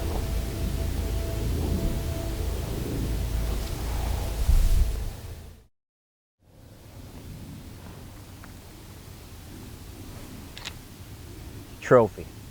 What is it? What do we all consider a true trophy with your bow and arrow? A lot of times we get caught up with today's society of the hype and the, it has to make the books. And, we've tried to show you and talk to you about what is a true trophy. A true trophy is whatever you take with your bow and arrow. If it doesn't make the books, don't worry about it. You have to ask, the bottom line here is you have to ask the question, who are you hunting for?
I couldn't pass him up. He was right here. We grunted him in. Everything was perfect. I just couldn't pass him up. We needed some deer for the farmer. Well, we got one. There he is right here. Look at this trail. Unbelievable.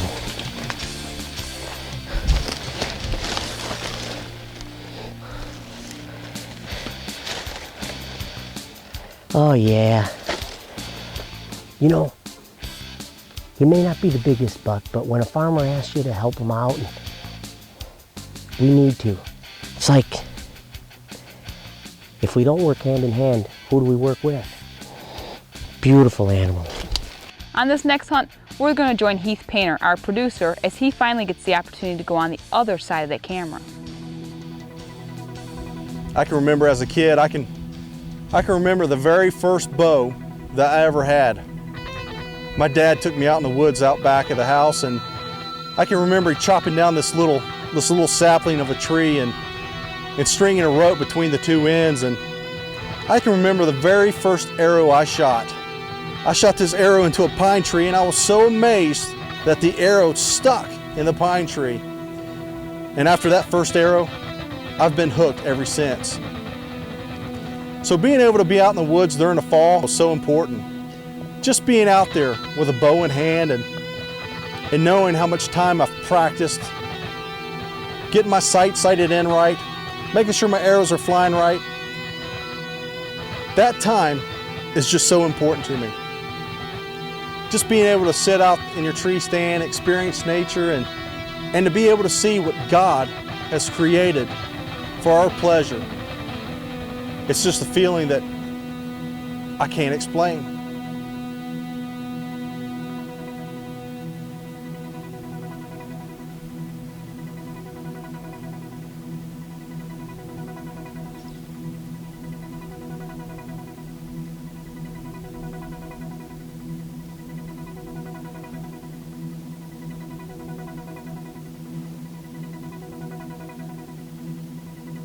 Okay, guys and gals, let's face it. A new world record is not behind every tree. How many times do we pass these deer up, good mature whitetails, with a bow, waiting for a monster buck to come by? Well, folks, I just want to tell you, these big record book deer, they don't come by every day or even every season. I spend a lot of times in a tree stand passing up smaller bucks, waiting for that monster to come by. And the next thing you know, it's the end of the season. I didn't end up with anything. Not saying that you have to harvest an animal to be successful, but let's face it, that's why we're out there. A deer like this is truly a respectable deer with a bow and is a trophy in anybody's book. Enjoy your hunt. Don't take it to such extreme to where you're not enjoying being out there and the animals, the average animals that come by. Because let's face it, a new world record is not behind every tree. The point we're all trying to make here, our whole team, and that is to stress that no matter what setup you're shooting, make sure it's quiet, make sure it's comfortable, make sure that you can draw that bow in any position. If you're going on a little bit of a rainy hunt where you know the conditions might be a little more severe, practice with rain gear on, get your arm guard on there. Whatever it is, practice. For example, you come home from work and it's a windy day and you're like, oh yeah, I can't do nothing. Go out and shoot. You'll be amazed at what you learn on a windy day of how that arrow flight is. So the trick of all this is practice as much as you possibly can. And practice with the exact equipment you're going to hunt with, because that's what's going to make you more successful in the field. Yesterday afternoon we set up these tree stands here in this tree along this feed lane. This is our main feed lane where we feed every day. Right out here is about 20-25 yards. After talking to my dad, he's seen several big 8 points to medium-sized 8 points that are management class deer in this area that need to be taken out. There's just kind of a high concentration of them right here for some reason. So that's what we're going to set up here. Probably we'll hunt here this morning, and you know, maybe tomorrow. See how well we do, how cooperative the deer are, and you know, with some luck, we'll get some to come in when we get some shots on them. Just walked in. Let's take him.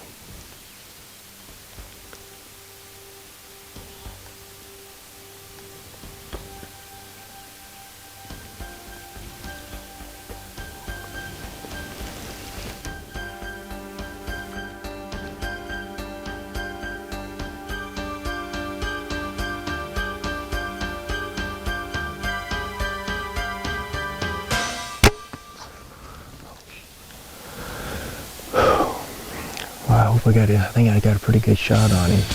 Looked like I think it was. like a typical 9 with 1 or 2 kickers. Look, real nice deer, dark horns, pretty heavy, mature buck. So we'll give him some time. We'll go out there and take a look for him. But hopefully he's not too far out there. I want the other deer out there standing around, so maybe he's out there piled up, hopefully.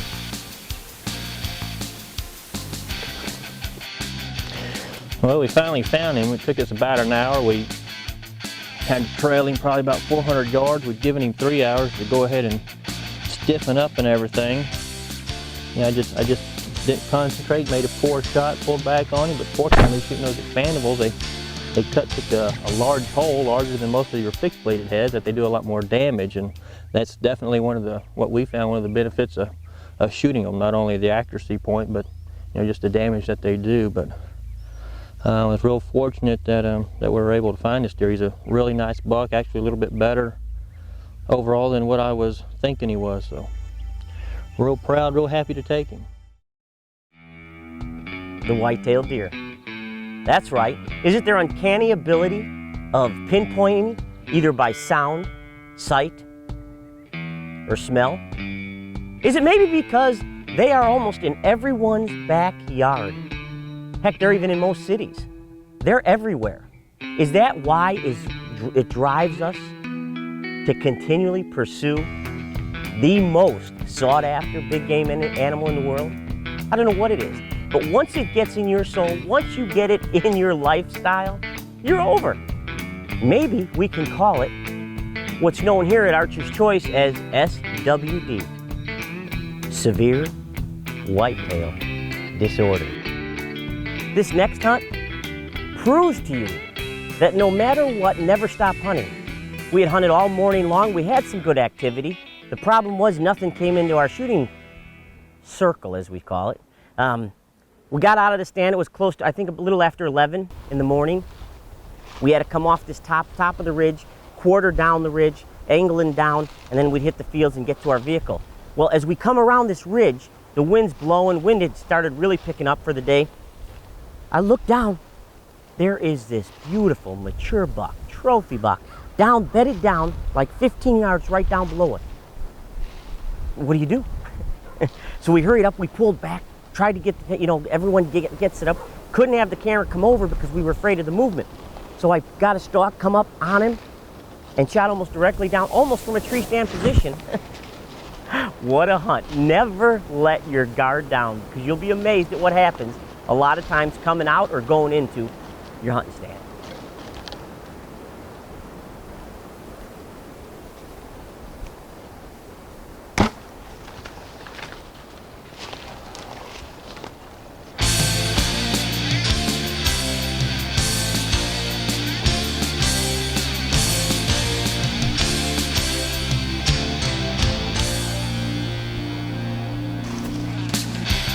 Look at this, look at this.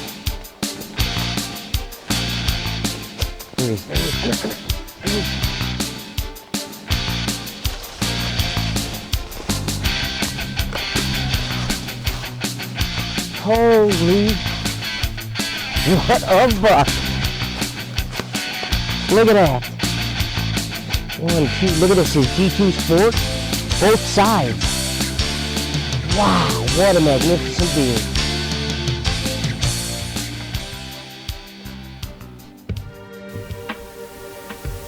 Once again, we personally want to thank you for sharing some time with us. We know there's a lot of shows out there. Our team understands what it takes to make it all work. Lord knows we're no brain surgeons. None of us are perfect. We all make mistakes, and hopefully we can learn from them. God is the ultimate teacher of life and or death. And Mother Nature, she's made us one of her supreme predators. That's the reason why we should never be ashamed or question why we hunt. We need to stop fighting amongst ourselves, whether it's recurve, longbow, or compound. We are all bow hunters. So learn to stand strong and be proud, and let everyone know that your choice is the archer's choice. See you next week. So I'm sorry, but I don't mean to bother you guys anymore, but what? You can watch all of our new TV shows on Pursuit the Wild TV. I mean, come on. I just want to, reiterate that, guys. And also don't forget, like, comment, and subscribe. And ring that little bell for more updates on the marathons. I'm just saying. Okay, come on, let's go. Who had so much coffee today? Woo, woo. This week on the Archer's Choice, we're turning up the heat and gonna sit long, painstaking hours, for we're in the pits for pronghorns.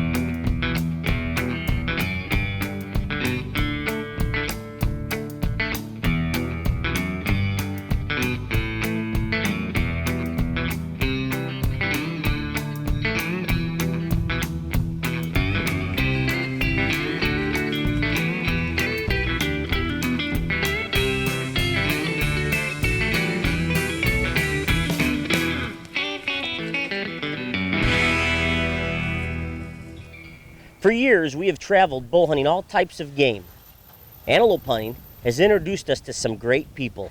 Since the 70s, Frank and Elaine Moore, owners of the famous Spearhead Ranch in Wyoming, have been guiding for antelope, mule deer, and elk.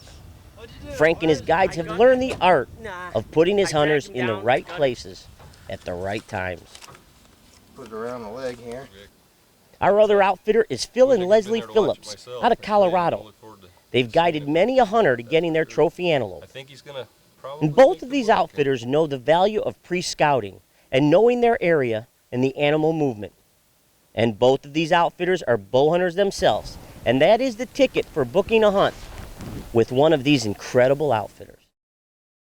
You know, we've bow hunted antelope for a long time. We're going to share some footage with you from the past as well as the recent.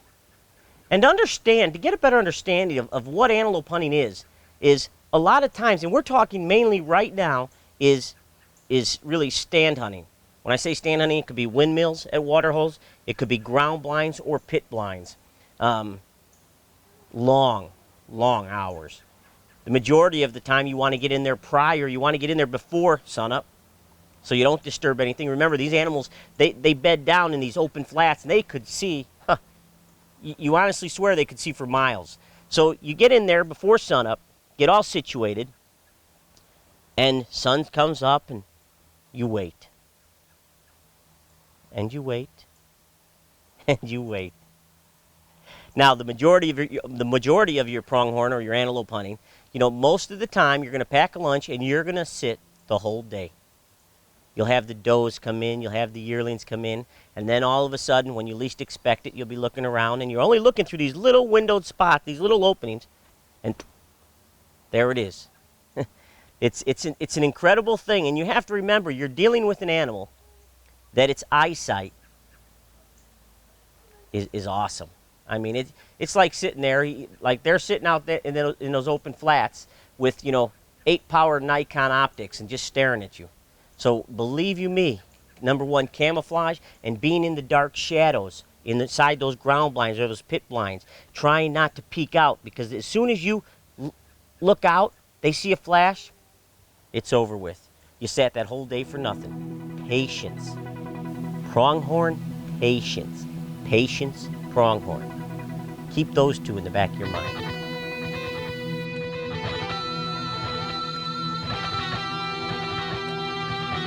These next couple hunts, a few years back, Team bow hunter Brian Day and I set our sights on pronghorns with Spearhead Ranch out in Douglas, Wyoming.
the last of my stuff. 2 packs. I got my jug, my cooler, food for the day, a couple jacks to stay warm. You're in these ground blinds for 12, 14 hours a day. As you can see, you need quite a bit. They're pretty comfortable. They keep you out of the weather pretty good. As you see, we got a storm coming. We're gonna go recover my antelope I just took. Came into the water hole here. I'm pretty excited. It's my first one. So stay tuned. We'll be right back. I'm gonna show you my antelope.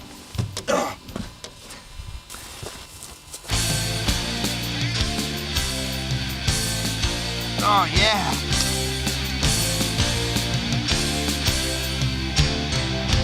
Nice buck. Real nice buck. Equipment-wise, especially poundage, you don't need a heavy bow setup. The average whitetail deer setup is more than sufficient to go after your pronghorns. The thing to remember is their bone structure is probably a little smaller than most of the deer that we deal with. And as far as getting someone else in the family involved, this is a great hunt to bring someone new on. One is you're dealing with a herd animal. You can have a whole bunch come in. You can see them from a distance. You have time to set up, which is great. Number 2, because of the smaller bone structure, you don't need to be shooting 60 or 70 pounds. You can get them into the 40-pound range and still have sufficient. Just make sure you check the state regulations and requirements before you go out there. The other big thing is when they come in, you have the opportunity with a ground blind or a pit blind that if it's constructed well, is you can get away with the movement if you need to be instructing someone to when to take the shot, to come to full draw. It's a great opportunity to take a family member or friend that's never done it before out on a hunt and experience something that, well, they'll be hooked forever. To me, there is no difference between being a woman in the outdoors and a man in the outdoors. Obviously, I'm not a man. I can't tell you what a man in the outdoors feels like. But to me, everyone says, oh, you're a woman, you're in the outdoors. Tell me, what's it feel like? It feels like I'm out there hunting or I'm out there walking and hiking, and there's no reason why there should be a division between men and women in the outdoors. Yes, there are a lot more men in the outdoors than there are women in the outdoors. And hunting is definitely a man's sport. There's definitely not as many women hunting as there are men. But to actually put a difference that a man and a woman in the outdoors, when I'm out there, I'm just one of the other hunters. Antelope hunting to me is you're sitting in a pit blind for 13 hours a day. You have the opportunity to catch up on a lot of reading, maybe playing solitaire if you bring some cards with you. And you're waiting there and you're anticipating for that one antelope to hopefully come in and present you a shot. That is, it can take you all day long, which a lot of times, in fact, on my hunt in Colorado, it took us 6 days, 13 hours a day, sitting in a pit blind, sweating to death. We had wet nights where the dew was on the grass, so the antelope weren't coming in until late in the afternoon. All of a sudden they do show up, and if you're not ready, you miss your opportunity and you look forward to another 13-hour day in a pit blind. Hey, we're here at Phil Phillips' Bowhunting Adventures in Maybell, Colorado. Hopefully today we're going to be on antelope. It's the first day out. We got a little rain last night, but it doesn't seem to be too bad. There's no puddles anywhere, so it's just the moisture that's left on the grass and on the ground for the antelope to get. On the way to the blind, we saw some really good buck antelope already, so we just gotta hope they get thirsty and want to come to the water hole for us.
Oh boy, I gotta get Phil.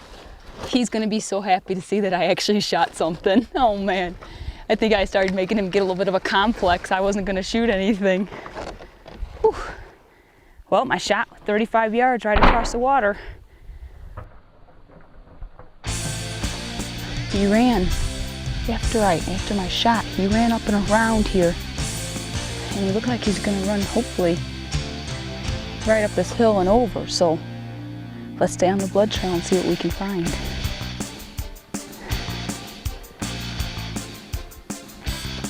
There's this track too.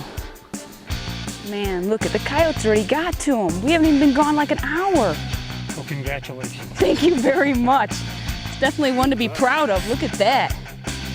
Man, I still can't believe how far he went, but maybe that's why. Maybe the coyotes pushed him a little bit. More stamina than people give him credit for. Man, thanks again. You're welcome. First and foremost, you have to realize the antelope's, it's a beautiful animal. The colorations, the mystique, they are incredibly fast. I've seen them go from like 0 to 60 miles an hour in a matter of a second. It's just amazing.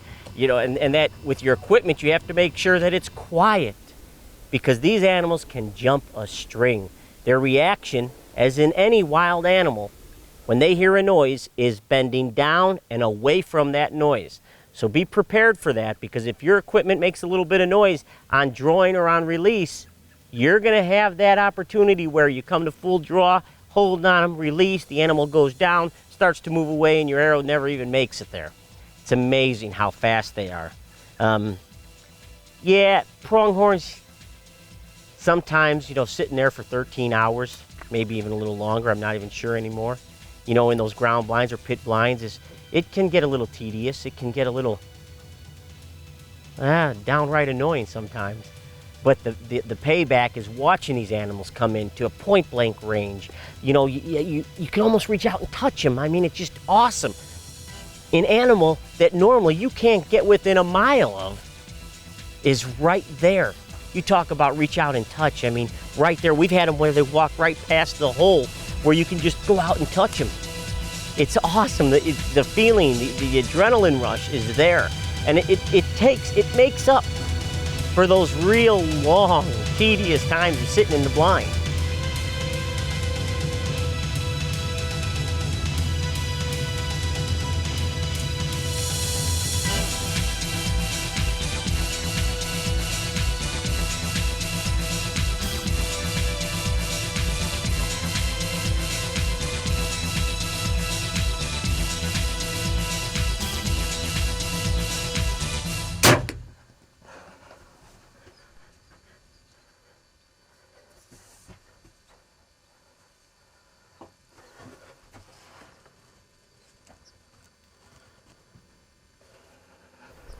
Oh boy, look at this.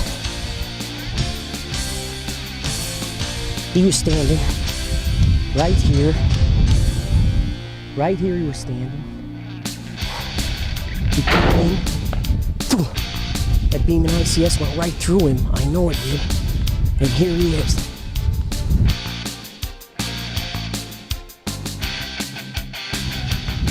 Well, the conclusion of a fabulous hunt here at Spearhead Ranch. This buck came in the last day. It was incredible because I had all kinds of activity. More so today than any other day. Bucks were chasing bucks, does were the bucks were chasing the does. It was an incredible array of Mother Nature going at it. It was great. Once again, we all want to personally thank you for sharing some time with us. We know there's a lot of shows out there. Our team understands what it takes to make it all work. Lord knows we're no brain surgeons. None of us are perfect. We all make mistakes, and hopefully we learn from those. God is the ultimate teacher of life and or death. And Mother Nature, she's made us one of her supreme predators. That's the reason why we should never be ashamed or question why we hunt. We need to stop fighting amongst ourselves, whether it's recurve, longbow, or compound. We are all bow hunters. We need to learn to stand strong and be proud and let everyone know that your choice is the archer's choice. Till next week, I'm Ralph, and this is RJ. We'll see you again. Nothing beats having the right equipment and proper practicing. But sometimes through it all, using all the right stuff, well, things go wrong. And missing? It's part of the game. Miss, did you say miss? On our first hunt, we spent time with our little brother Jacques Tallyhard. Jacques came all the way up from South Africa to spend the fall with us. Now Jacques, he's taken a lot of big game animals back at home with his bow. But over here, he caught the dreaded, very contagious, always frustrating disease called deer fever.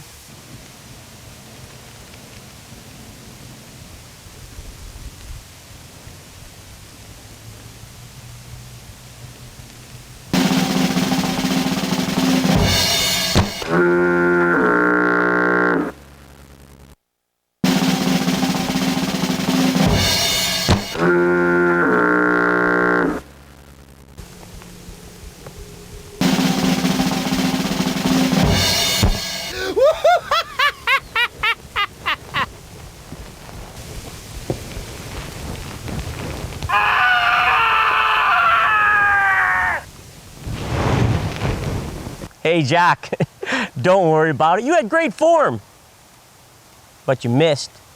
Hey, how many of you out there have ever missed? Maybe you all didn't hear me. How many of you have ever shot and missed? And if you haven't, you're gonna. Did you ever get that feeling when your heart's coming out of your chest? It's going like this. Your knees are knocking. You get this uncontrollable tremble throughout your whole body. It's like this, right before the shot. Listen up, if you don't get that feeling, do yourself a favor. Climb out of that tree stand, go play tennis, or go golfing, because you're missing what this is all about. And kids, really listen up here. Nothing on this planet, no alcohol, no drugs, nothing can give you the adrenaline rush like bow hunting can. We packed up the team on that big bird and headed to our favorite summertime getaway, Madiagama Safaris in South Africa, with our second family, Jimmy and Linda Tallyhard. And believe it or not, this is where if you want to test your equipment, go over to Africa. Those critters are tough.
Trail's not hard to follow.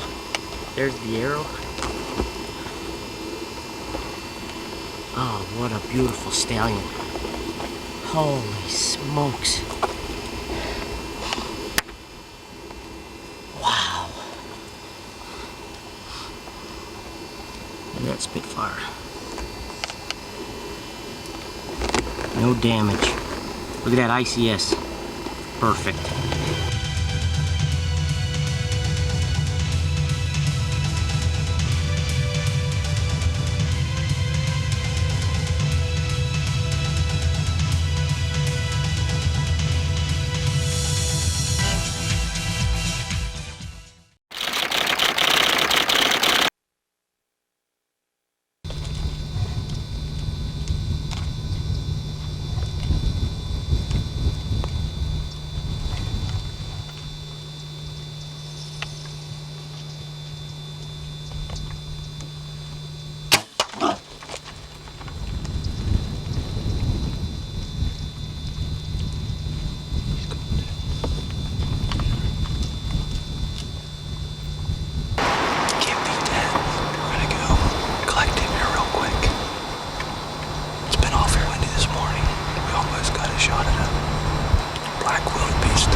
unbelievable. Like I said, this is my last one for this trip for sure, but I wanted one of these things to change my mind. And unbelievable. We only went about 40 yards, and Linda says he's an outstanding red hartebeest, that we did a real good job.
Thanks again. You've been a great PH.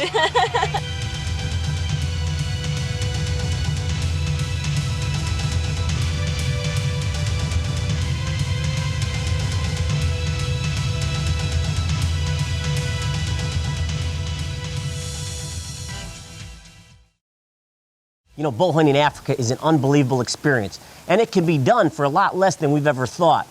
And Madiagama, well, it's where it's at. These next few hunts are very special to us, and we'd like to take this time and share them with you. You know, this past summer, we took my mom, and Jeff took his grandpap to Africa when we all went, and boy, we shared some great times. But more importantly, both of them were shooting crossbows. Mom and Paps, you know, they're a little up in age, and Mom just couldn't draw her Hoyt bow back with her arthritis and all, so she had some unbelievable hunting. And you want to talk about sharing an experience. And most of all, remember, this is proof that you're never too old nor too young to start bow hunting. And bow hunting is an absolute sport for the whole family. Check these hunts out.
Your first African animal?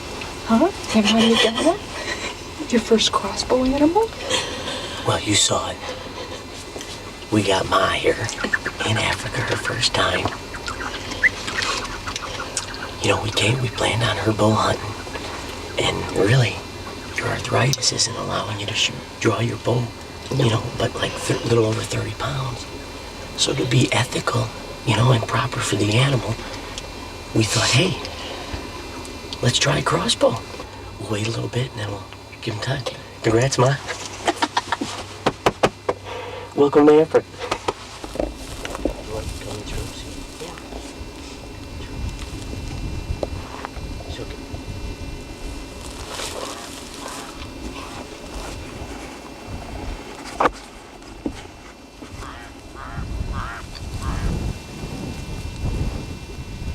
He's down.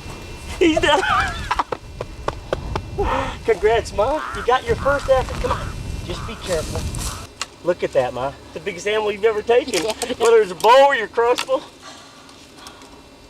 I'm just glad you're still able to hunt.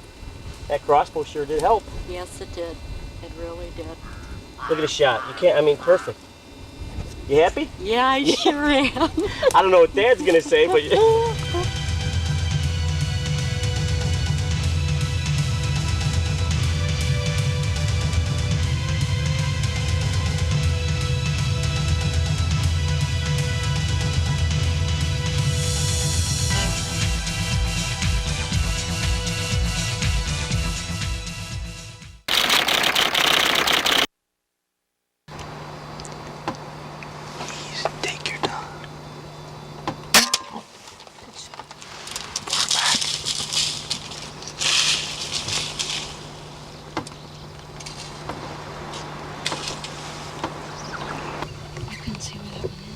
Perfect.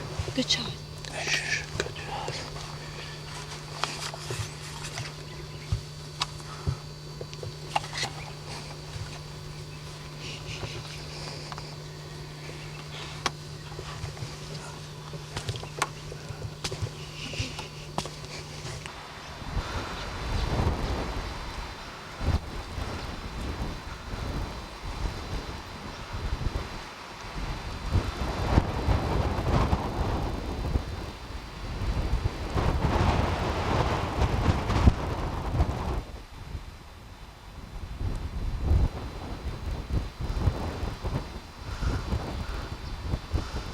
This is my first day out here at Matagama, hunting about 2 hours.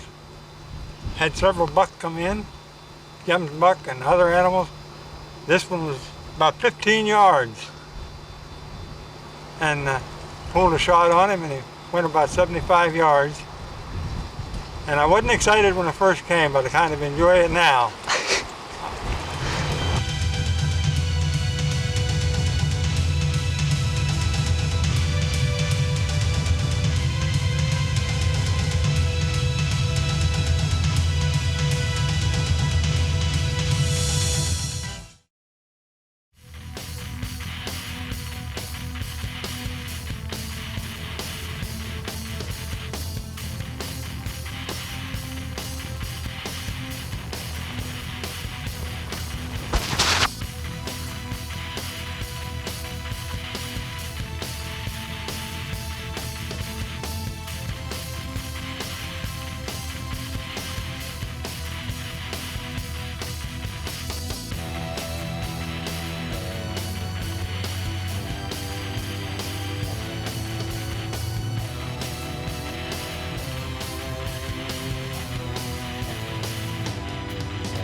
think it was a pretty decent buck. I'll tell you, for my first buck in Illinois this year, I can't beat that, especially after last week. I shouldn't even say last week, 3 days ago when I missed a bull moose at 30 yards. I can't beat this. Whew. Well, what we'll do is give it a little time here. It is going to get dark soon. Unbelievable. Wow. Congratulations. Thank you, honey. Well, I guess that's, now that I missed that moose, Yeah, this is okay. I kind of redeemed myself a little bit. A little bit.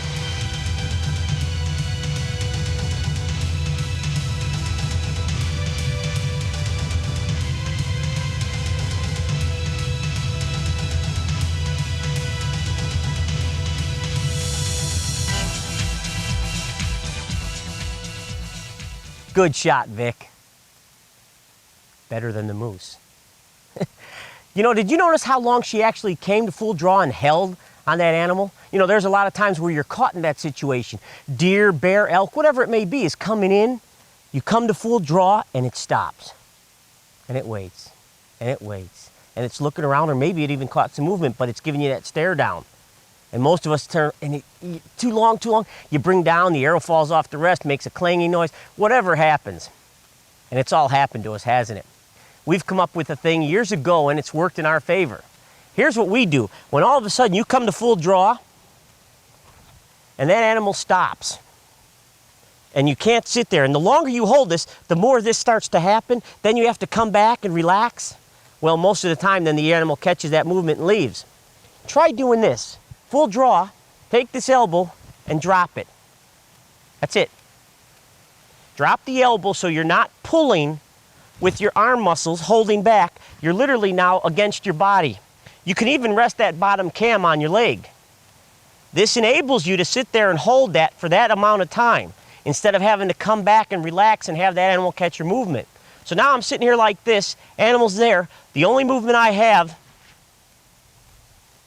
is up. Once again, elbow down like this, bottom cam setting on your leg, up. This will help you or enable you to get that shot off when other times you had to relax and the animal spooked. This week on the Archer's Choice, we're going west to Colorado. That's right, we're not hunting elk. We're not even hunting mule deer. Once again, we are hunting the most sought after big game animal on this planet, the whitetail deer. River running whitetails on the Archer's Choice.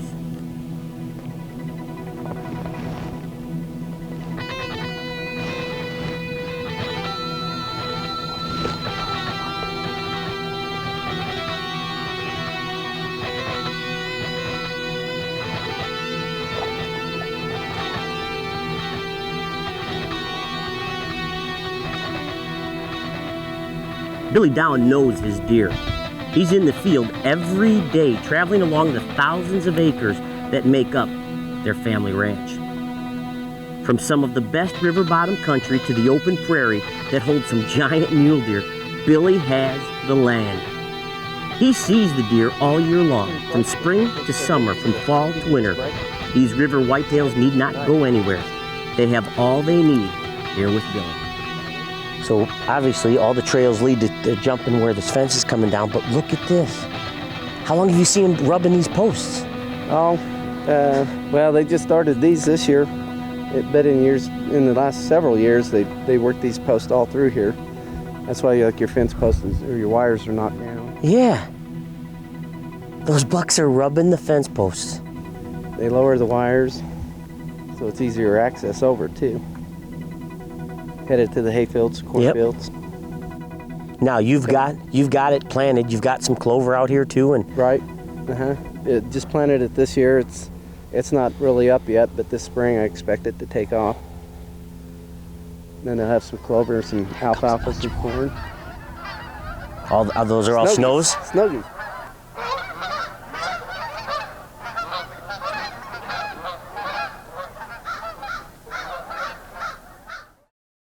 Now we're not talking about corn deer, we're talking about river bottom deer. That's what we're hunting. Now in the river bottoms, it holds the deer. They have the cover, they have the water, and their food, it's located in the alfalfa fields and the other crops up, out, which draw the deer out of the river bottoms past our stands. It's late November. The bucks were running really hard last week. We've got a warm front that came in. It's supposed to snap. It's supposed to get a little cooler again in a couple days. We've got set up here is there's a big alfalfa and pasture out here to our side. We've got a lot of tamarack is what they call it. It's really thick. They say once the deer goes in there, you can't see them. So we gotta be ready at all times because they could show up just like that. We did a scent drag on the way in, down some deer trails through some of this really tall grass. Hopefully it'll bring some of the bucks into a shooting position. As you can see, there's trails and all this really tall grass, and this is the first evening. We're gonna see how it goes.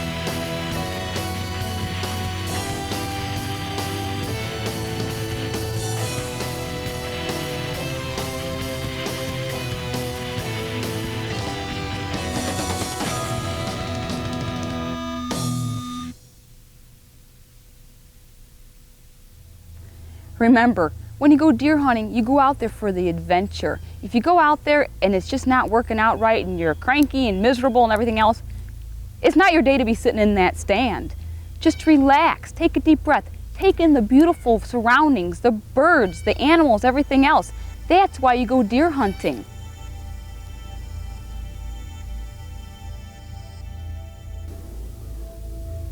Here comes Doe. She's running hard. Look at her run. Holy cow.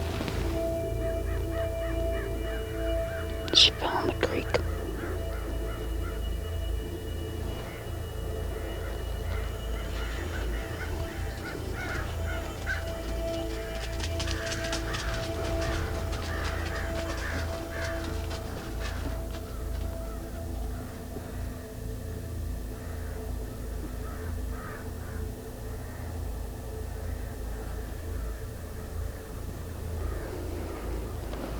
Now there's some action. We're in the stand for 15 minutes, and a doe comes running by. She was all wet. Like I said, we're hunting river bottoms. She probably just crossed the river. This afternoon, we're hunting some river bottom pasture. We're right on the fence line of an alfalfa hay field. What we're doing is, most of the deer are down here in the river bottoms right now. They're gonna work their way into the fields. We've got a decoy set up over there, a doe decoy. We've got some doe and estrus scent on them. The whitetails here are starting to rut. They're rutting really hard. In fact, this morning we saw 3 different bucks with broken racks. They're fighting. We're in southeastern Colorado. The buck to doe ratio here is almost even this morning. We saw 8 different bucks and we only counted 11 does. We talked to the different people around here. They say the whitetails are really aggressive, which explains all the broken racks. Hopefully this afternoon we'll get a nice deer, mature whitetail, respectable, come by with both sides of his racks on him. Hopefully. Again, we're gonna try the decoy, see if it's gonna help any. Maybe she'll bring him in.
was busted up like a lot of the other deer we've seen. He's not busted up. He's just a young deer. He doesn't have the points to bust. That was such an excellent encounter. Did you see? He spotted our decoy. He was out in the field. He was going to go do some scent checking. Spotted the decoy. And tried making her move. She didn't move, unfortunately. Now if he just go get Daddy or Granddaddy and bring him back to show him the doe in the field, then we'd have a good time. That guy needs to grow up a little bit more.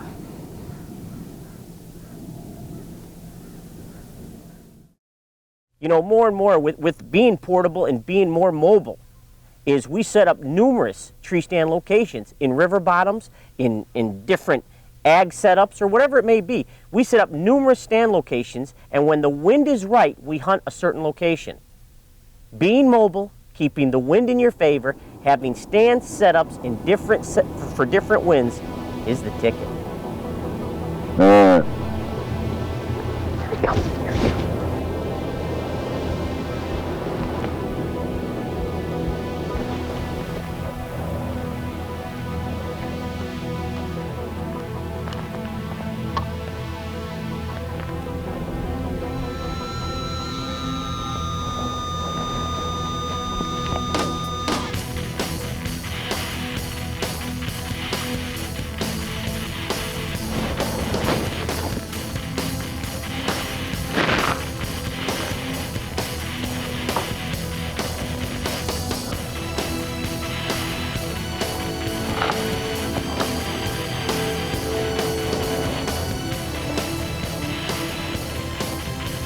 Oh boy, what a morning. You know, we had that buck come in. And could you picture if he had everything on both sides, he'd be a magnificent deer. We thought he was broke off, but the more I got a better look at him, I think he's growing on his right side. It's just like a main beam coming up. Who knows? But, you know, on some trips, you have to compromise. We had to get it. This was a first time sit in an area, but we had to cross this river here, and we weren't prepared to do that. And instead of going into town and buying waders and, you know, spending a bunch of extra money because we got waders at home, we came up with the portable wader. Yes, sir. It works.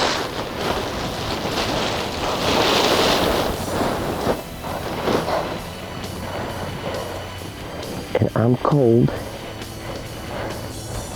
And I wish my legs were taller or longer.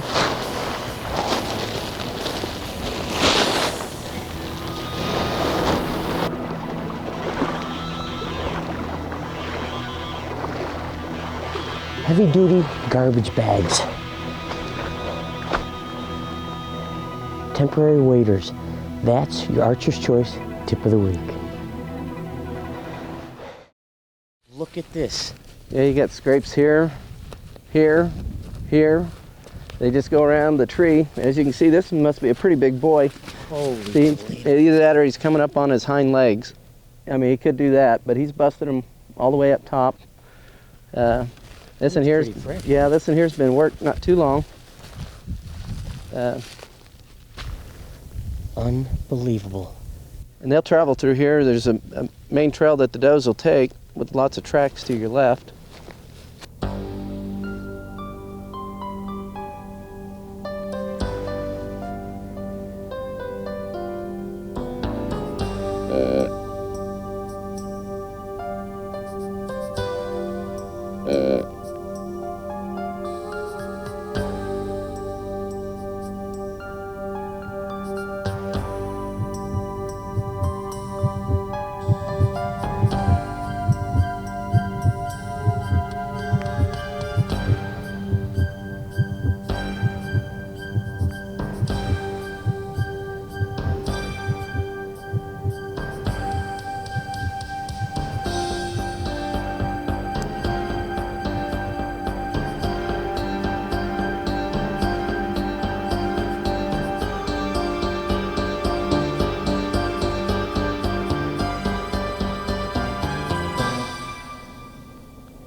Oh man, that main beam is all busted, but what a beautiful deer. Well, that's it. Once again, our team personally wants to thank you for sharing some time with us. We know there's a lot of shows out there. Our team understands what it takes to make it all work. Lord knows we're no brain surgeons. None of us are perfect. We all make mistakes, and hopefully we learn from those. God is the ultimate teacher of life and or death. And Mother Nature, she's made us one of her supreme predators. That's the reason why we should never be ashamed or question why we hunt. We need to stop fighting amongst ourselves. Whether it's compound recurve longbow, we are all bow hunters. We need to learn to stand strong and be proud. And let everyone know your choice is the archer's choice. Till next week, take care. This week on the Archer's Choice, we're hunting the Midwest. Agriculture country. That's right. In southern Wisconsin, for the most sought after big game animal on this planet, once again, the whitetail deer. Unbelievable Wisconsin whitetail action right here on the Archer's Choice.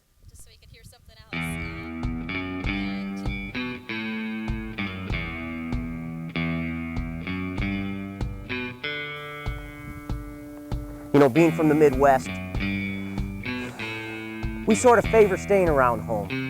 One of our favorite states is Wisconsin. The reason being, it has so many types of different terrains. You could go to far northern part of Wisconsin and hunt the deep timbers where they have big bucks. Stay in the central part and you're hunting rim rock, literally rock and big timbered ridges. Or go to the south and you have the agriculture, you have the ridges, you have the river bottoms, you have everything. Besides all the water in Wisconsin, there's a lot of ag, and a lot of people don't realize that. And that's one of the big things that allow these deer to get big. Are there big bucks in Wisconsin? You bet you they are. And with the types of terrain and a lot of public land that's open, more accessible than other places, allows us to get into some good, real good areas. The bottom line here is Wisconsin, it's one of the tops on our list.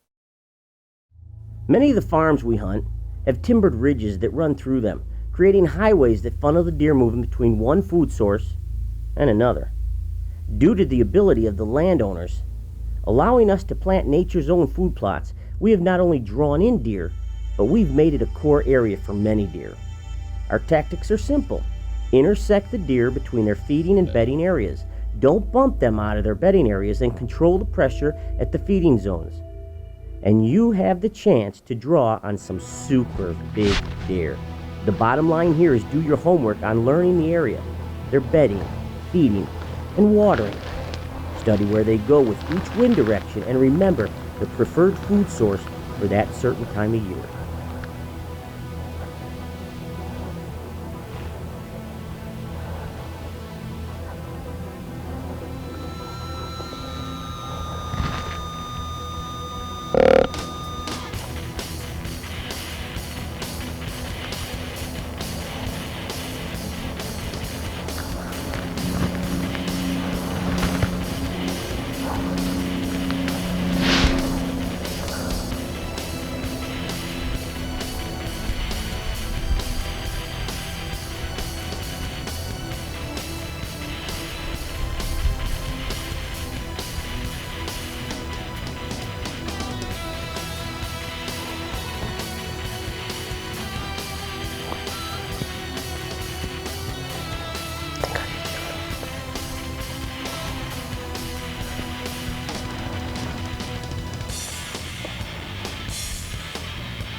Waterways. There's another good little tip for deer hunting. Like all rutting animals, they like to follow waterways. Waterways are natural boundaries. They define territories. They define different areas that those different bucks live in. Lots of rutting animals will follow waterways. They'll follow creeks, they'll follow rivers. Usually you got a creek bottom situation where you have water, you have feed supplies, you have the proper kind of habitat for the deer. A lot of deer trails, a lot of activity. Head for the creek bottom, head for the waterways. Good tip, especially if you can find one that has a funnel to it.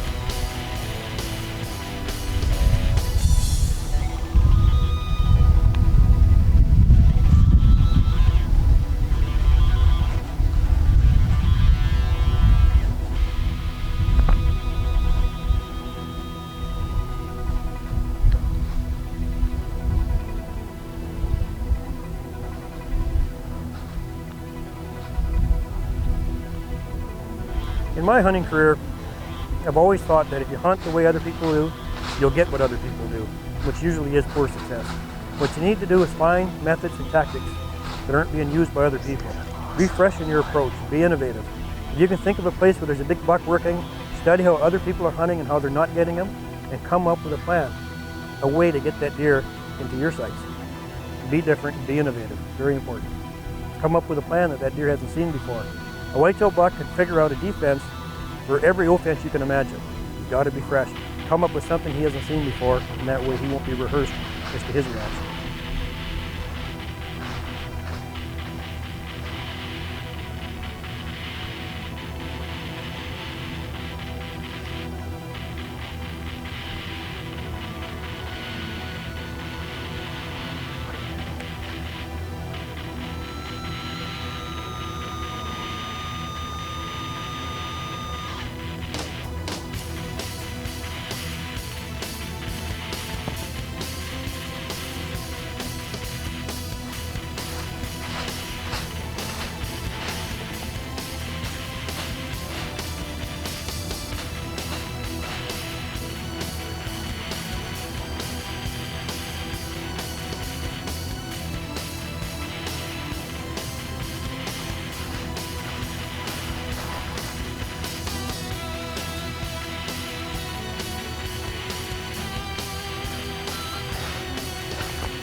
Can you believe that?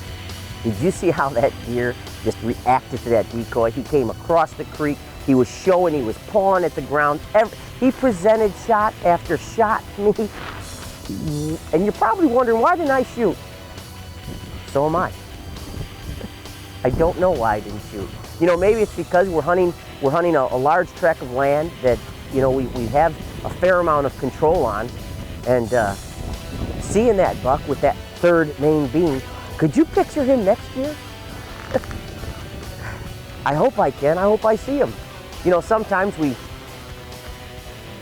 pass up things maybe that we shouldn't have. This might have been one of those times.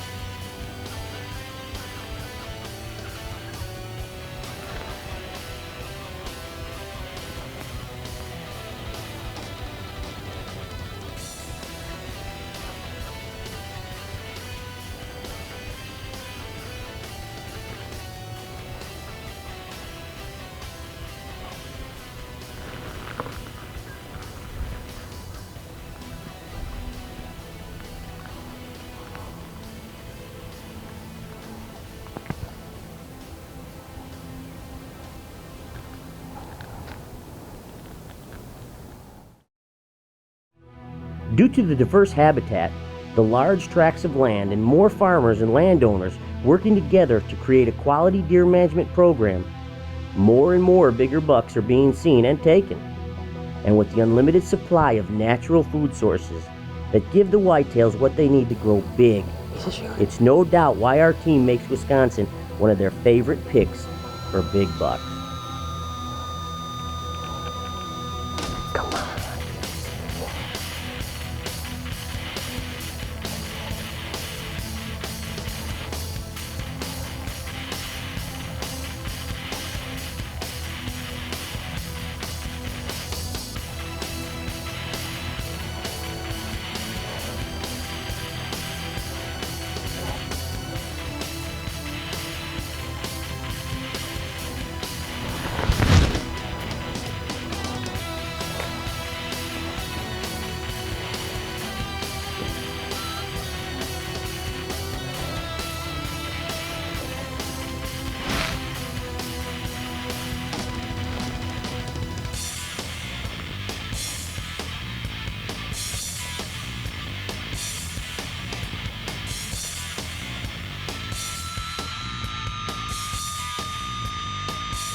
To kill a big trophy whitetail buck, a lot of times all it's required is luck. I've never been that way. For me, it's always been attitude of the hunter. If you think it's not going to happen, if you think it's just impossible, if you think the wind's blowing too hard, you think it's just too darn cold, you beat yourself. The whitetail didn't beat you, you did.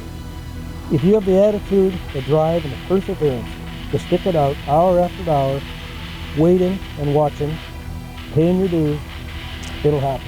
Just a matter of getting after it, being there, keep the faith, trust, it'll happen.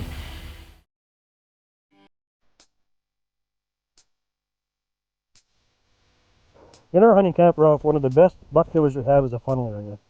We find on the aerial maps the funnels. The funnels a lot of time are created by farmsteads, maybe roads, maybe the edge of town and a waterway. These deer funnel through woodlots. And if these deer have to funnel through particularly good bucks where they're going from one doe bedding area to another doe bedding area, you come through that funnel. And if you've done your work and you found that funnel, you can sit there all day and have buck activity. A lot of times you won't see a doe, it's just bucks back and forth doing the rut. You're looking for those does. The advantage of a funnel area like that is you can hunt all day long. It's not a thing where it's first light, last light, you're strictly in a feeding area. You're not sitting in an area where the deer are only going to be there in a certain time. You don't want to be in a place where it's only good for 5 or 10 minutes and then you got to wait 3 hours and another movement happens, it's good for another 5 or 10 minutes. You want to sit in a place where you're going to see the maximum number of deer within range, crossing back and forth, and that's why a funnel is probably the best place for you to find, set yourself up for a good day of hunting.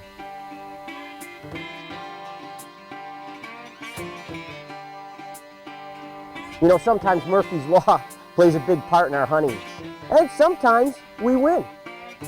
That's what it's all about. You know, it's not about every time going out and hunting and shooting something. Each experience and each encounter is where it's all at. Every time we go out there, we learn something. Sometimes things work out, just like this hunt.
He was coming right on this trail, 22 yards.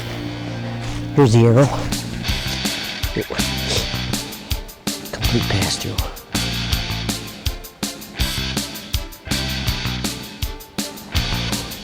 Here. And there's the deer.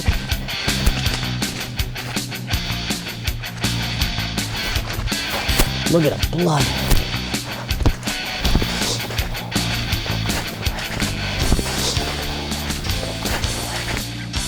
Yeah, that main beam's broke, but boy, what a beautiful animal. He was a scrappler. Look at that. 2, 3, 4, 5, 6, 7, 8, 9.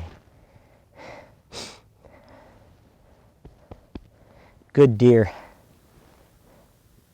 Well, that's it. We hope you enjoyed the show this week. You know, we personally want to thank you for sharing some time with us. Our team understands what it takes to make it all work. Lord knows, we're no brain surgeons. None of us are perfect, and we all make mistakes. Hopefully, we learn from those. God is the ultimate teacher of life and or death. And Mother Nature, she's made us one of her supreme predators. That's the reason why we should never be ashamed or question why we hunt. We need to stop fighting amongst ourselves, whether it's recurve, compound, or longbow. We're all bow hunters.